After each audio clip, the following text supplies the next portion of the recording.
യഥാർത്ഥത്തിൽ അംബേദ്കർ ദർശനത്തിൻ്റെ പ്രാധാന്യം നാൾക്ക് നാൾ വർദ്ധിച്ചുകൊണ്ടിരിക്കുകയാണ്. വേറിട്ട ഘടകങ്ങളെ എങ്ങനെ ഒരു ആധുനിക ദേശരാഷ്ട്രത്തിലേക്ക് തിരിച്ചെടുക്കാം, അവരുടെ അന്തസ്സിനെയും അവരുടെ റൈറ്റിനെയും അംഗീകരിച്ചുകൊണ്ട് എങ്ങനെ തിരിച്ചെടുക്കാൻ കഴിയുമെന്നുള്ള വളരെ വലിയൊരു പൊളിറ്റിക്കൽ ഫിലോസഫി അംബേദ്കർ മുന്നോട്ട് വെച്ചു. അദ്ദേഹം പറയുന്നത് മതങ്ങളൊന്നും ഇല്ലാതായി പോവേണ്ടതില്ല, മതം ആവശ്യമാണെന്നാണ്. സ്പിരിച്വാലിറ്റി ആവശ്യമാണ്, ഒരു കളക്റ്റീവ് ലൈഫിന് സ്പിരിച്വാലിറ്റി ആവശ്യമാണ്. ഒരു സമൂഹം ജനാധിപത്യപരമല്ലെങ്കിൽ അതിനൊരു പൊളിറ്റിക്കൽ ഡെമോക്രസിയെ നിലനിർത്തിക്കൊണ്ടു പോകാൻ കഴിയില്ല എന്ന് പറയുന്നുണ്ട്. 1946 തന്നെ അംബേദ്കർ പറയുന്നൊരു കാര്യമുണ്ട്. ഇന്ത്യയിലൊരു ഹിന്ദു ഭൂരിപക്ഷ ഭരണമുണ്ടായാൽ അതൊരു ദുരന്തമായിരിക്കുമെന്നാണ്. ആ ദുരന്തത്തിലൂടെയാണ് ഇപ്പോൾ India കടന്നുപോയിക്കൊണ്ടിരിക്കുന്നത്.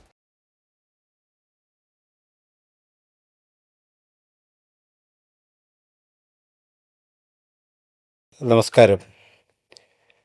Baba Saheb doctor BR അംബേദ്കറിൻ്റെ ചിന്താലോകത്തെ സംബന്ധിച്ച് കേരളത്തിലെ ഇന്ത്യയിലെയും സ്വതന്ത്ര ഗവേഷകനും പ്രത്യേകിച്ച് സാമൂഹിക ശാസ്ത്രത്തിലും ദൈവശാസ്ത്രത്തിലും നിരവധി ഗ്രന്ഥങ്ങളുടെ കർത്താവുമായ എൻ്റെ പ്രിയ സുഹൃത്ത് VAM അഷ്റഫാണ് എന്നോടൊപ്പമുള്ളത്.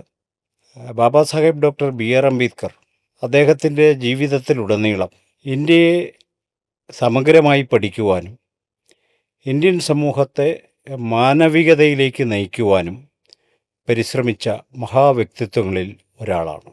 ഇന്ത്യയിലെ മറ്റ് ഏതൊരു ചിന്തകനിൽ നിന്നും ഭിന്നമായി ഇന്ത്യയെ സംബന്ധിച്ച സവിശേഷമായൊരു സങ്കല്പം സൃഷ്ടിച്ചെടുക്കുന്നതിൽ ഡോക്ടർ BR അംബേദ്കർ വളരെയേറെ മുന്നോട്ട് പോയിരുന്നു.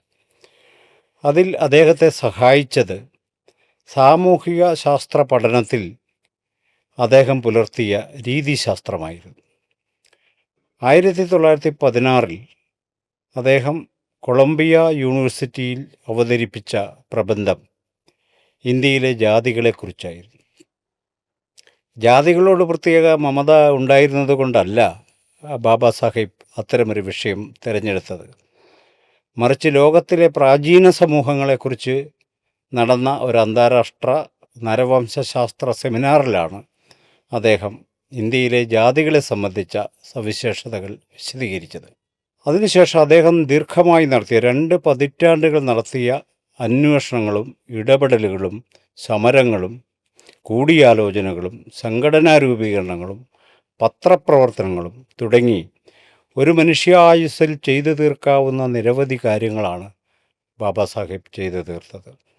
1936 ജാതി നിർമൂലനം എന്ന പുസ്തകം എഴുതുമ്പോൾ ഇന്ത്യ എന്താണ് എന്നതിൻ്റെ വ്യക്തമായൊരു ചിത്രം വരച്ചു കാട്ടുന്നതിൽ ബാബാ സാഹേബ് വളരെ സമർത്ഥമായി ഇന്ത്യക്ക് ബോധ്യപ്പെടുന്ന തരത്തിൽ, ലോകത്തിന് ബോധ്യപ്പെടുന്ന തരത്തിൽ അത് വരച്ച് ഇടുകയുണ്ടായി. അതിൽ അദ്ദേഹം ഉപയോഗിക്കുന്ന ഏറ്റവും പ്രധാനപ്പെട്ട ഒരു തിങ്കിങ് കാറ്റഗറിയാണ് ഗ്രേഡഡ് ഇനിക്വാളിറ്റി എന്ന് പറയുന്നൊരു കാര്യം. ഇന്ത്യൻ സമൂഹത്തിൻ്റെ അടിസ്ഥാനപരമായ പ്രശ്നം സമത്വമില്ലായ്മയല്ല, മറിച്ച് ശ്രേണീകൃതമായ അസമത്വമാണ് എന്ന് അദ്ദേഹം കണ്ടെത്തുന്നുണ്ട്. ഇത് മറ്റ് ഒരു ചിന്തകനും മുന്നോട്ട് വെക്കാത്ത പ്രധാനപ്പെട്ട ഒരാശയമായിരുന്നു. ഒരുപക്ഷെ ഇന്ത്യൻ സമൂഹത്തിൻ്റെ അടിസ്ഥാന പ്രകൃതത്തെ വിശദീകരിക്കാൻ നമ്മളെ പ്രാപ്തമാക്കുന്ന പ്രധാനപ്പെട്ട ഒരു കണ്ടെത്തലായിരുന്നു അത്. ആ നിലയ്ക്ക് ഇന്ത്യൻ സോഷ്യോളജിയിൽ വളരെ വലിയ കോൺട്രിബ്യൂഷൻ നൽകിയ ആളാണ് ഡോക്ടർ BR അംബേദ്കർ. അദ്ദേഹത്തെ സംബന്ധിച്ച് അദ്ദേഹത്തിൻ്റെ മരണശേഷം 1956 ഡിസംബർ 6 അദ്ദേഹം മരിക്കുന്നത്. അതിനുശേഷം ഇന്ത്യൻ ദേശരാഷ്ട്രം അദ്ദേഹത്തിൻ്റെ ഓർമ്മകളെ നിലനിർത്തുവാൻ യാതൊന്നും ചെയ്തില്ല എന്ന് പറയുന്നത് അതിശയോക്തിയായിരിക്കില്ല. എന്നാൽ കഴിഞ്ഞൊരു 30 വർഷമായി ലോകത്തെമ്പാടും ഡോക്ടർ BR അംബേദ്കർ ഒരു പുനരന്വേഷണത്തിന് വിധേയമായിക്കൊണ്ടിരിക്കുകയാണ്. ഇന്ത്യക്കാർ മാത്രമല്ല, ലോകത്തെമ്പാടുമുള്ള മനുഷ്യർ നീതിക്കും സമത്വത്തിനും വേണ്ടി നിലകൊള്ളുന്ന, സാഹോദര്യത്തിനും വേണ്ടി നിലകൊള്ളുന്ന, സമഭാവനയുള്ള സമൂഹമുണ്ടാകണമെന്ന് ആഗ്രഹിക്കുന്ന മനുഷ്യർ ഡോക്ടർ BR അംബേദ്കറെ വളരെ വിശദമായി പഠിക്കുന്നൊരു കാലത്താണ് നമ്മൾ ജീവിച്ചിരിക്കുന്നത്. അമേരിക്കയിലെയും യൂറോപ്പിലെയും യൂണിവേഴ്സിറ്റികളിൽ, ഇന്ത്യൻ യൂണിവേഴ്സിറ്റികളിൽ, പുതിയ തലമുറയിൽ, പണ്ഡിതന്മാരിലൊക്കെ വളരെ വലിയ സ്വാധീനം ചെലുത്തുന്ന ഒരു ഐക്കണായി Baba Saheb doctor B R Ambedkar മാറിയിട്ടുണ്ട്. അതുകൊണ്ട് തന്നെ അദ്ദേഹത്തെ സംബന്ധിച്ച ഒരു ചർച്ച വളരെ പ്രധാനമാണ് എന്നെനിക്ക് തോന്നുന്നു. അതോടൊപ്പം തന്നെ Baba Saheb doctor B R അംബേദ്കറിനെക്കുറിച്ച് ഇന്ത്യക്കകത്ത് ഒരുപക്ഷെ അക്കൾച്ചറേഷൻ എന്ന് വിശേഷിപ്പിക്കാവുന്ന വിധം അവരുടേതായ വ്യാഖ്യാനങ്ങളിലൂടെ ഡിസ്റ്റോർട്ട് ചെയ്ത് സ്വന്തമാക്കുക എന്ന് പറയുന്നൊരു പ്രക്രിയ അംബേദ്കറിലും നടക്കുന്നുണ്ട്. മിസ്അപ്രോപ്രിയേഷൻ എന്ന് പൊതുവിൽ പറയും. കഴിഞ്ഞൊരു 40 വർഷമായി ഇന്ത്യയിലെ ഫാസിസ്റ്റ് ശക്തികൾ, വ്യക്തമായി പറഞ്ഞാൽ ഹിന്ദുത്വ ശക്തികൾ, doctor B R Ambedkar Hindu വീരപുരുഷനാണ് എന്ന് സ്ഥാപിക്കുവാനും അദ്ദേഹം ഒരു മുസ്ലിം വിരുദ്ധനാണ് എന്ന് സ്ഥാപിക്കുവാനും ഇസ്ലാം വിരുദ്ധനാണ് എന്ന് സ്ഥാപിക്കുവാനും കൊണ്ടുപിടിച്ച ശ്രമങ്ങളും നടത്തുന്നുണ്ട്. ഈ ഘട്ടത്തിൽ വളരെ തെളിച്ചത്തോടെ ഡോക്ടർ ബി ആർ അംബേദ്കറിലേക്ക് ഇറങ്ങിച്ചെല്ലേണ്ട ഒരു ഉത്തരവാദിത്വമാണ് ഈ സംഭാഷണത്തിലൂടെ ലക്ഷ്യം വെക്കുന്നത്. നമസ്കാരം. നമസ്കാരം. സമകാലീന സാഹചര്യത്തിൽ Baba Saheb doctor B R അംബേദ്കറിൻ്റെ ചിന്തകളുടെ ഒരു പ്രാധാന്യത്തെ പൊതുവിൽ ഇന്ന് ലോകം സ്വീകരിച്ചിട്ടുണ്ട്. തീർച്ചയായും. ഇന്ത്യയുടെ ഒരു പശ്ചാത്തലത്തിൽ എങ്ങനെയാണ് താങ്കൾ ഡോക്ടർ ബി ആർ അംബേദ്കറുടെ അടിസ്ഥാനപരമായ ചിന്താലോകത്തെ നോക്കിക്കാണും? തീർച്ചയായും വളരെ പ്രധാനപ്പെട്ട ഒരു വിഷയമാണത്. യഥാർത്ഥത്തിൽ അംബേദ്കർ ദർശനത്തിൻ്റെ പ്രാധാന്യം നാൾക്ക് നാൾ വർദ്ധിച്ചുകൊണ്ടിരിക്കുകയാണ് എന്നാണ് ഞാൻ മനസ്സിലാക്കുന്നത്. പ്രത്യേകിച്ച് 1991 ശേഷം സിവിലൈസേഷണൽ വാർ ഉദ്ഘാടനം ചെയ്യപ്പെട്ടിരിക്കുകയാണ്. ഈ ഒരു പശ്ചാത്തലത്തിൽ ഏറ്റവും വലിയ പ്രശ്നമായി നിൽക്കുന്ന സ്വാതന്ത്ര്യം, സമത്വം, സഹോദര്യം, മനുഷ്യൻ്റെ അന്തസ്സ്, ഈ ആശയങ്ങളുടെ പ്രാധാന്യം വർദ്ധിച്ചിരിക്കുന്നതാണ്. അംബേദ്കർ ദർശനങ്ങളുടെ അടിത്തറ എന്ന് പറഞ്ഞാൽ ഈ ദർശനങ്ങളാണ്. ഇത് അംബേദ്കർ പറയുന്നത് തനിക്കിത് ബുദ്ധനിൽ നിന്നാണ് കിട്ടിയതെന്നാണ്. ഫ്രഞ്ച് വിപ്ലവത്തിൻ്റെ അടിസ്ഥാന ധാര തന്നെ ഈ 3 സ്വാതന്ത്ര്യം, സമത്വം, സാഹോദര്യമായിരുന്നു. അതുകൂടാതെ അംബേദ്കർ മൈത്രി എന്നൊരാശയവും മനുഷ്യൻ്റെ അന്തസ്സ് എന്ന ആശയവും ആവർത്തിച്ച് ഉദ്ധരിക്കുന്നുണ്ട്. അപ്പോൾ ഈ ആശയങ്ങളുടെ സമുച്ചയത്തിൽ, ഈ ആശയങ്ങളാണ് യഥാർത്ഥത്തിൽ ആധുനിക രാഷ്ട്രീയത്തിന് ഒരു കൗണ്ടർ കറണ്ടായിട്ട്, അതായത് ആഗോള സാമ്രാജ്യത്വത്തിൻ്റെയും അധീശ ശക്തികളുടെയും താല്പര്യങ്ങൾക്കെതിരായ കൗണ്ടർ കറണ്ട് സൃഷ്ടിക്കാൻ ആവശ്യം. ദുർബലരാക്കപ്പെട്ട, പീഡിതരാക്കപ്പെട്ട, മാർജിനലൈസ് ചെയ്യപ്പെട്ട സമൂഹത്തിന് അംബേദ്കറുടെ ഈ ദർശനം ഏറ്റവും ആവശ്യമായൊരു കാലഘട്ടമാണ്. അതുകൊണ്ട് തന്നെ അംബേദ്കറെ പോലുള്ള ഉന്നതനായൊരു വ്യക്തിയെ റാഞ്ചിയെടുത്തുകൊണ്ട് തങ്ങളുടെ വക്താവാക്കി മാറ്റുക, ഒരു ഹിന്ദുത്വ ആശയക്കാരനാക്കി മാറ്റുക, ഒരു ഇസ്ലാം വിരുദ്ധനാക്കി മാറ്റുക എന്ന പൊളിറ്റിക്കൽ അജണ്ട വളരെ സമർത്ഥമായി നടത്തിക്കൊണ്ടിരിക്കുന്ന കാലഘട്ടമാണ്. ഇതിൻ്റെ രാഷ്ട്രീയമായിട്ടും ദൈക്ഷണികമായിട്ടും നമുക്ക് ചേർക്കേണ്ടതുണ്ട്. അതിൻ്റെ ഒരു പശ്ചാത്തലത്തിലാണ് നമുക്ക് ഈ ചർച്ച ഇവിടെ നടക്കേണ്ടത്. ഓക്കെ. 1938 ബോംബെ ലെജിസ്ലേച്ചീവിൽ ഡോക്ടർ ബി ആർ അംബേദ്കർ അംഗമായിരുന്നു. ആ ഘട്ടത്തിൽ അദ്ദേഹം ഒരു വാക്ക് പറയുന്നുണ്ട്. അദ്ദേഹം പറയുന്നൊരു വാക്ക്, I am not a part of the whole but a part എന്നാണ് പറയുന്നത്. ഞാൻ ഈ പൊതുവിൻ്റെ വെറുമൊരു ഭാഗമല്ല, വേറിട്ട ഭാഗമാണ്. ഇങ്ങനെ ഒരു മനസ്സിലാക്കൽ അതൊരു സമൂഹത്തെ സംബന്ധിച്ച് ഏറ്റവും അഗാധമായൊരു ഉൾക്കാഴ്ചയാണ്. ഈ വേറിട്ട് പോകുന്ന സാമൂഹിക ഘടകങ്ങളെ രാഷ്ട്രീയമായി അഭിസംബോധന ചെയ്യാനുള്ളൊരു സന്ദർഭമാണത്. നേരത്തെ താങ്കൾ സൂചിപ്പിച്ചതുപോലെ ലോകത്തെമ്പാടുമുള്ള മർദ്ദിതർ, ഒഴിവാക്കപ്പെട്ടവർ, സബ്ജുഗേറ്റ് ചെയ്യപ്പെട്ടവർ, അന്തസ്സ് ഹനിക്കപ്പെട്ടവർ തുടങ്ങിയവർക്കെല്ലാം അംബേദ്കർ ഒരു പ്രതീക്ഷയായി നിൽക്കുന്നുണ്ട്. അപ്പോൾ ഈ വേറിട്ട ഘടകങ്ങളെ എങ്ങനെ ഒരു ആധുനിക ദേശരാഷ്ട്രത്തിലേക്ക് തിരിച്ചെടുക്കാം, അവരുടെ അന്തസ്സിനെയും അവരുടെ റൈറ്റിനെയും അംഗീകരിച്ചുകൊണ്ട് എങ്ങനെ തിരിച്ചെടുക്കാൻ കഴിയുമെന്നുള്ള വളരെ വലിയൊരു പൊളിറ്റിക്കൽ ഫിലോസഫി അംബേദ്കർ മുന്നോട്ട് വെച്ചു എന്നാണ് ഞാൻ മനസ്സിലാക്കുന്നത്. അതിൻ്റെ അടിസ്ഥാനത്തിലാണ് ലോകമെമ്പാടും അംബേദ്കർ സ്വീകാര്യനായിരിക്കുന്നത് എന്നാണ് എനിക്ക് തോന്നുന്നത്. അതെ. രണ്ടാമതൊരു കാര്യം, അംബേദ്കറെ ഞാനൊരു പൊളിറ്റിക്കൽ ഫിലോസഫർ എന്ന് വിളിക്കുന്നതിന് ഒരു കാരണമുണ്ട്. നമ്മളൊരാളെ പൊളിറ്റിക്കൽ ഫിലോസഫർ എന്ന് വിളിക്കുന്നത് അദ്ദേഹം സ്റ്റേറ്റിനെ നിർവചിച്ചിട്ടുണ്ടോ എന്നതാണ് അതിൻ്റെ പ്രധാനപ്പെട്ട മാനദണ്ഡം. അപ്പോൾ ലെനിൻ, മാർക്സ് അങ്ങനെ തുടങ്ങി നിരവധി ചിന്തകർ, യൂറോപ്പിലെ മിക്കവാറും എല്ലാ ചിന്തകരും what should be a state എന്ന ചോദ്യത്തിന് ഉത്തരം പറയുന്നവരാണ്. ഡോക്ടർ BR അംബേദ്കർ ഒരു ഉത്തരം പറയുന്നു. അത് നമുക്കൊരു സ്ട്രോങ് ആയിട്ടുള്ള സ്റ്റേറ്റ് വേണം. എന്തുകൊണ്ടെന്നാൽ അതിൻ്റെ അഭാവത്തിൽ സമൂഹത്തിലെ പ്രബലൻ സമൂഹത്തിലെ ദുർബലനെ അടിച്ചമർത്തും. അപ്പോൾ സമൂഹത്തിലെ പ്രബലനും ദുർബലനുമിടയിൽ നീതി ഉറപ്പുവരുത്തുന്ന ഒരു സ്ഥാപനമായിട്ടാണ് സ്റ്റേറ്റിനെ അദ്ദേഹം വിഭാവന ചെയ്യുന്നത്. ഇത് അതുകൊണ്ട് അദ്ദേഹത്തെ ഒരു പൊളിറ്റിക്കൽ ഫിലോസഫർ എന്ന നിലക്ക് തന്നെ നമ്മൾ കണക്കാക്കണം എന്നാണ് ഞാൻ മനസ്സിലാക്കിയിട്ടുള്ളത്. എന്താണ് താങ്കളുടെ അഭിപ്രായം? തീർച്ചയായിട്ടും അദ്ദേഹത്തെ വളരെ ആഴത്തിലുള്ള പഠനങ്ങൾ നടത്തിയ ഒരു പൊളിറ്റിക്കൽ ആഴത്തിലുള്ള ദർശനിക ഭാവമുള്ള ഒരു പൊളിറ്റിക്കൽ ഫിലോസഫർ തന്നെയാണ് അദ്ദേഹം. അതുകൂടാതെ തന്നെ മനുഷ്യൻ്റെ കളക്റ്റീവായിട്ടുള്ള ഫോർമേഷൻ, ഈ ഫോർമേഷനിൽ നമ്മൾ ഇന്ന് പലപ്പോഴും ഈ ആധുനിക യുക്തിവാദികൾ പറയുന്ന പോലെ ചില സങ്കല്പങ്ങൾ, മതങ്ങളൊക്കെ അപ്രസക്തങ്ങളായി കഴിഞ്ഞിരിക്കുന്നു. മത ഐഡൻറ്റിറ്റികളൊക്കെ ഇല്ലാതാവണം. അങ്ങനെ വെറുതെ ഇല്ലാതാവണം എന്ന് പറഞ്ഞുകൊണ്ടൊന്നും ഇല്ലാതായി പോകുന്ന ഐഡൻറ്റിറ്റികളെല്ലാം മതങ്ങളുടേത്. അത് അങ്ങനെ ഇല്ലാതായി പോവുമില്ല. മറിച്ച് നിലനിൽക്കുന്ന ഈ ഐഡൻറ്റിറ്റികൾ ഏത് തരത്തിൽ, ഏത് അടിസ്ഥാനങ്ങളിൽ അത് അത് രൂപം കൊള്ളണം, അത് പുനർനിർവചിക്കണം എന്നാണ് അദ്ദേഹം അതിൽ ഉൾക്കാഴ്ചപൂർവ്വം പറയുന്നത്. അദ്ദേഹം പറയുന്നത് മതങ്ങളൊന്നും ഇല്ലാതായി പോവേണ്ടതില്ല, മതം ആവശ്യമാണെന്ന്. സ്പിരിച്വാലിറ്റി ആവശ്യമാണ്, ഒരു കളക്റ്റീവ് ലൈഫിന് സ്പിരിച്വാലിറ്റി ആവശ്യമാണ്.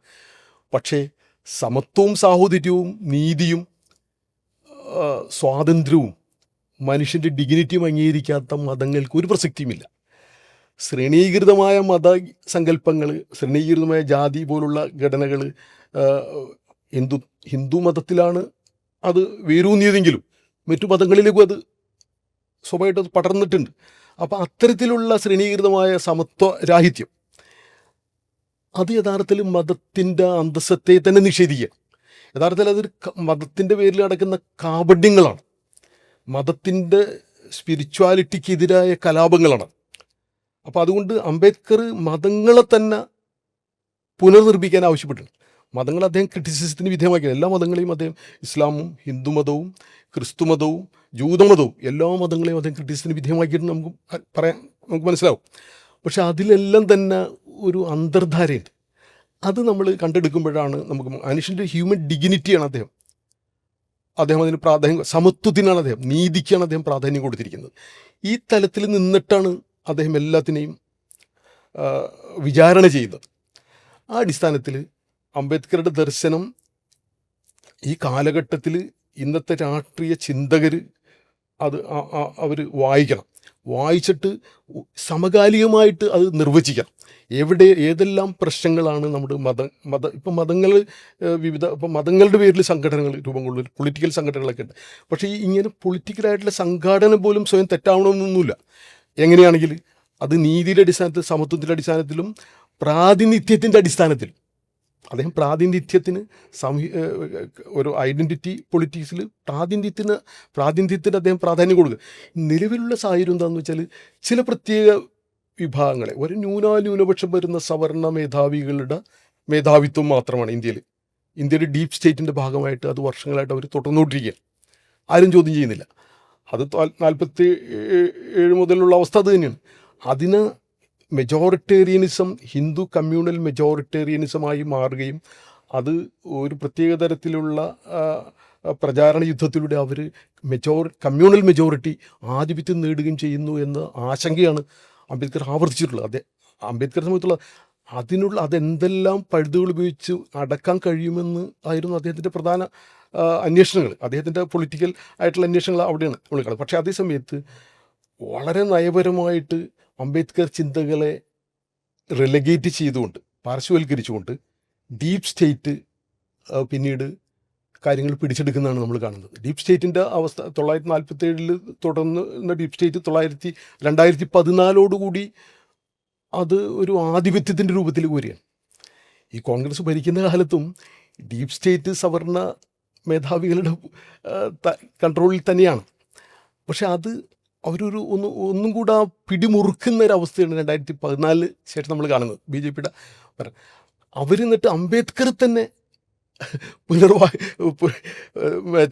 അദ്ദേഹത്തിൻ്റെ ആളായി മാറ്റുന്ന ഒരു പ്രക്രിയയാണ്. അദ്ദേഹത്തിൻ്റെ ചില അഭിപ്രായ പ്രകടനങ്ങളെ പാക്ഷികമായിട്ട് വായിച്ചെടുത്തുകൊണ്ട് അതിന് മേൽ അവരൊരു അംബേദ്കർ എന്താ പറയുക, മനുഷ്യവിരുദ്ധമായ ഒരു സാമൂഹ്യ ദർശനം, മുസ്ലിം വിരുദ്ധമായ ഇസ്ലാമോഫോബിക്കായിട്ടുള്ള ഒരു ആശയധാര അംബേദ്കറിൽ പോലും കണ്ടെത്തുന്ന, അതിനെക്കുറിച്ച് നമ്മളൊന്നും ഇപ്പോൾ ചർച്ച ചെയ്യുന്നത്, കണ്ടെത്തുന്ന ഒരു പ്രവണത. അപ്പം അതിന് നമുക്ക് വളരെ കൃത്യമായ വിമർശന ബുദ്ധിയോടുകൂടി പഠിക്കുകയും നിരൂപണം ചെയ്യുകയും ചെയ്യുന്ന അനിവാര്യമായ ഘട്ടമാണിത്. ഇപ്പം അംബേദ്കറിൻ്റെ ജനാധിപത്യ സങ്കല്പം അതൊരു യൂറോപ്യൻ ജനാധിപത്യ സങ്കല്പത്തിൽ നിന്നും വ്യത്യസ്തമായൊരു ജനാധിപത്യ സങ്കല്പമാണ് അദ്ദേഹം മുന്നോട്ട് വയ്ക്കുന്നത്. അതിൽ അദ്ദേഹം പറയുന്നൊരു കാര്യം, ജനാധിപത്യത്തിൽ അടിസ്ഥാനപരമായ 3 മൂല്യങ്ങളെക്കുറിച്ചും മനുഷ്യാന്തസ്സിനെക്കുറിച്ചും പറഞ്ഞല്ലോ. ജനാധിപത്യത്തെ അദ്ദേഹം കാണുന്നത് ജനാധിപത്യം ഉണ്ടോ ഇല്ലയോ എന്ന് പരിശോധിക്കാനുള്ള അദ്ദേഹത്തിൻ്റെ മുന്നോട്ട് വെക്കുന്നൊരു മാനദണ്ഡം, 2 മനുഷ്യർ തമ്മിലുള്ള ഇടപാടിലാണ് നമ്മൾ ജനാധിപത്യം അന്വേഷിക്കേണ്ടത്. 2 മനുഷ്യർ തമ്മിലുള്ള ഇടപാടിൽ സമത്വം, സ്വാതന്ത്ര്യം, സാഹോദര്യം എന്നീ മൂല്യങ്ങൾ പ്രവർത്തിക്കുന്നുണ്ടോ? ഇതാണ് അദ്ദേഹം മുന്നോട്ട് വെക്കുന്ന ഏറ്റവും ക്ലിയർ കട്ടായിട്ടുള്ള ജനാധിപത്യത്തെ സംബന്ധിച്ചൊരു സങ്കല്പം. രണ്ടാമതൊരു കാര്യം, ഒരു സമൂഹം ജനാധിപത്യപരമല്ലെങ്കിൽ അതിനൊരു പൊളിറ്റിക്കൽ ഡെമോക്രസിയെ നിലനിർത്തിക്കൊണ്ടു പോകാൻ കഴിയില്ല എന്ന് പറയുന്നുണ്ട്. അപ്പോൾ സോഷ്യൽ ഡെമോക്രസി എന്നൊരു വാക്ക് തന്നെ അദ്ദേഹം ഈ പൊളിറ്റിക്കൽ ഡിസ്കോഴ്സിലേക്ക് കൊണ്ടുവരികയും ചെയ്യുന്നു. അപ്പം സമൂഹം ജനാധിപത്യപരമല്ലെങ്കിൽ രാഷ്ട്രത്തിന് ജനാധിപത്യപരമാകാൻ പറ്റില്ല. ഈ സമത്വം, സ്വാതന്ത്ര്യം, സാഹോദര്യം എന്നതിനെ എതിർക്കുന്ന, അല്ലെ അതിനെ നിർവീര്യമാക്കുന്ന, അതിനെ തടസ്സപ്പെടുത്തുന്ന എല്ലാ ശക്തികളോടും മുഖാമുഖം നിന്നുകൊണ്ടാണ് ഡോക്ടർ BR അംബേദ്കർ സ്വന്തം ജീവിതത്തെ കരുപ്പിടിപ്പിച്ചത്, മുന്നോട്ട് കൊണ്ടുവന്നത്. 1946 തന്നെ അംബേദ്കർ പറയുന്നൊരു കാര്യമുണ്ട്, ഇന്ത്യയിലൊരു ഹിന്ദു ഭൂരിപക്ഷ ഭരണമുണ്ടായാൽ അതൊരു ദുരന്തമായിരിക്കുമെന്നാണ്. ആ ദുരന്തത്തിലൂടെയാണ് ഇപ്പോൾ ഇന്ത്യ കടന്നുപോയിക്കൊണ്ടിരിക്കുന്നത്. അപ്പോൾ അന്ന് അദ്ദേഹം അങ്ങനെ പറയാൻ കാര്യം, ഈ കമ്മ്യൂണൽ മെജോറിറ്റി എന്നത് എപ്പോഴും ഈ ജനാധിപത്യത്തിന് ഭീഷണിയാണെന്ന് അദ്ദേഹം കണ്ടെത്തുന്നത്. Political majority is correct.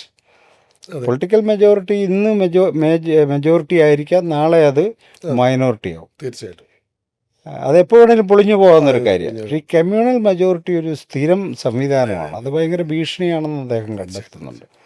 അപ്പോൾ അന്ന് ഈ ഭരണ സംവിധാനങ്ങളിൽ ഹിന്ദു മെജോറിറ്റി ഉണ്ടാകാതിരിക്കാൻ പ്രത്യേകം ശ്രദ്ധിക്കണമെന്ന് പോലും അംബേദ്കർ പറയുന്നുണ്ട്. ആ നിലയ്ക്ക് ജനാധിപത്യത്തിൻ്റെ സാധ്യതകളെ ഈ ഇന്ത്യയിൽ അടച്ചു കളയുന്ന പ്രധാനപ്പെട്ട ഒരു തടസ്സമായിട്ടാണ് ജാതിയെയും വർണ്ണവ്യവസ്ഥയെയും അതിനെ ചുറ്റിപ്പറ്റിയുള്ള സിദ്ധാന്തങ്ങളെയും അംബേദ്കർ വിമർശവിധേയമാക്കുന്നത്.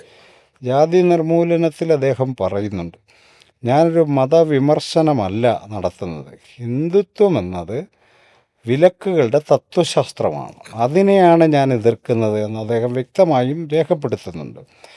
ഇന്ന് ഹിന്ദുത്വത്തിൻ്റെ വക്താക്കൾ പറയുന്നത് പോലെ ആയിരുന്നില്ല അദ്ദേഹം ഈ സാമൂഹ്യ ഘടനയെ വിമർശ വിധേയമാക്കിയത്. അപ്പോൾ അതിൻ്റെ അനുബന്ധമായി അദ്ദേഹം എല്ലാ മതങ്ങളോടും വിമർശനപരമായ, മതങ്ങളോട് മാത്രമല്ല എല്ലാത്തിനോടും അദ്ദേഹം ഒരു ക്രിട്ടിക്കൽ എൻഗേജ്മെൻറ്റാണ് നടത്തിയത്. ക്രിട്ടിക്കൽ തിങ്കറായിരുന്നു. അപ്പോൾ അദ്ദേഹം അങ്ങനെ എല്ലാത്തിനോടും വിമർശനമുണ്ട്. ഈ വിമർശനങ്ങളെ ബാലൻസ് ചെയ്യാനായിട്ടുള്ളൊരു പ്രചാരണമാണ് സംഘപരിവാർ ശക്തികൾ നടത്തുന്നത്. എല്ലാവരും വിമർശിച്ചിട്ടുണ്ട്, ഹിന്ദു മതത്തെയും വിമർശിച്ചിട്ടുണ്ടെന്നുള്ള നിലക്കാണ്. അതിനെ അങ്ങനെ കാണാൻ പറ്റില്ല. കാരണം ഈ വിമർശനങ്ങളെ തന്നെ 2 തരത്തിൽ നമ്മൾ കാണേണ്ടതുണ്ട്. ഒന്ന്, ഞാനൊരു വിമർശനം ഉന്നയിക്കുന്നു. നിങ്ങൾക്ക് മെച്ചപ്പെട്ട ഒരു ഭാവിക്ക് വേണ്ടിയാണ് ഞാനൊരു വിമർശനം ഉന്നയിക്കുക. അത് വളരെ പോസിറ്റീവായ ഒരു അപ്രോച്ചാണ്. നിങ്ങൾ അപകടത്തിൽപ്പെട്ട് നിൽക്കുന്നു, നിങ്ങൾക്ക് മെച്ചപ്പെട്ട രീതിയിൽ മുന്നോട്ട് പോകാൻ തീർച്ചയായിട്ടും ഈ നിങ്ങളോടൊരു വിമർശനം ഉന്നയിക്കുന്നത് നിങ്ങളെ ഭൂമിയിൽ നിന്ന് തന്നെ ഇല്ലാതാക്കാൻ ന്യായവാദങ്ങൾ ഉന്നയിക്കുന്നതും രണ്ടും രണ്ടാണ്. ഒരു ബന്ധവുമില്ല, പരസ്പര വിരുദ്ധമാണ്. പരസ്പര വിരുദ്ധമായ കാര്യം. ഇപ്പോൾ ഡോക്ടർ BR അംബേദ്കർ ഇസ്ലാമിനെതിരെ മാത്രമല്ല ക്രിസ്തു മതത്തിനെതിരെയും എല്ലാ മതത്തിനെതിരെയും വിമർശനം ഉന്നയിച്ചിട്ടുണ്ട്. തീർച്ചയായിട്ടും. അപ്പോൾ ഇത് സ്പെസിഫിക്കലി ഇന്ന് ഇന്ത്യയിൽ ഏറ്റവും കൂടുതൽ ചർച്ച ചെയ്യപ്പെടുന്നത് ഈ ഇസ്ലാമിനെതിരായ വിമർശനമാണ്. രണ്ട് തരത്തിലാണത് അവർ പ്രചരിപ്പിക്കുന്നത്. ഒന്ന്, ഇസ്ലാം in it self is A terrorist group എന്ന നിലക്ക് ഒരു എസെൻഷ്യലിസ്റ്റ് സംഗതിയായിട്ട് ഡോക്ടർ BR അംബേദ്കർ പറഞ്ഞിട്ടുണ്ടെന്നുള്ളൊരു പ്രചാരണം. മറ്റൊരു പ്രചാരണം ഈ പറഞ്ഞ ഈ ഇസ്ലാമിൻ്റെ അടിസ്ഥാന ഗ്രന്ഥമായിട്ടുള്ള ഖുർആൻ ലോകത്തെ മുഴുവൻ നശിപ്പിക്കാനുണ്ടായിട്ടുള്ള ഒരു സംഗതി ആഹ്വാനങ്ങളാണെന്നും അംബേദ്കർ പറഞ്ഞിട്ടുണ്ട്. അങ്ങനെ ഇസ്ലാമിനെ ഇന്ന് സംഘപരിവാർ ശക്തികൾ എങ്ങനെയാണോ നോക്കിക്കാണുന്നത് അത് അവരെടുത്തത് ഒരു അംബേദ്കറിൽ നിന്നാണെന്ന് തോന്നുന്ന വിധമാണ് അവർ കാര്യങ്ങൾ പറയുന്നത്. ഇവരുടെ ഈ അംബേദ്കറൈറ്റുകൾ ഈ വിമർശനത്തെ അംഗീകരിക്കുന്നില്ല എന്നവർ പറയുമ്പോൾ യഥാർത്ഥത്തിൽ അവർ ലക്ഷ്യം വെക്കുന്നത് ഇവർ മുസ്ലിങ്ങളെ കൊന്നൊടുക്കാൻ പോകുമ്പോൾ കൂടെ അംബേദ്കറൈറ്റുകൾ കൂടി ആയുധെടുത്തോണ്ട് ചെല്ലെന്ന് മാത്രമേ ഉദ്ദേശിക്കുന്നുള്ളൂ. അപ്പോൾ ഈ വിഷയം വളരെ ഗൗരവമുള്ളതാണ്. കാരണം ഇത് സാധാരണ ജനങ്ങളുടെ ഒരു സംഗതിയാണ്. ഞാൻ മനസ്സിലാക്കുന്നിടത്തോളം ഈ ഇസ്ലാം മതവിശ്വാസികളോട് ഏതെങ്കിലും തരത്തിൽ ശത്രുതാപരമായൊരു മനോഭാവം അംബേദ്കറുടെ എഴുത്തിൽ ഞാൻ ഇതുവരെ കണ്ടിട്ടില്ല.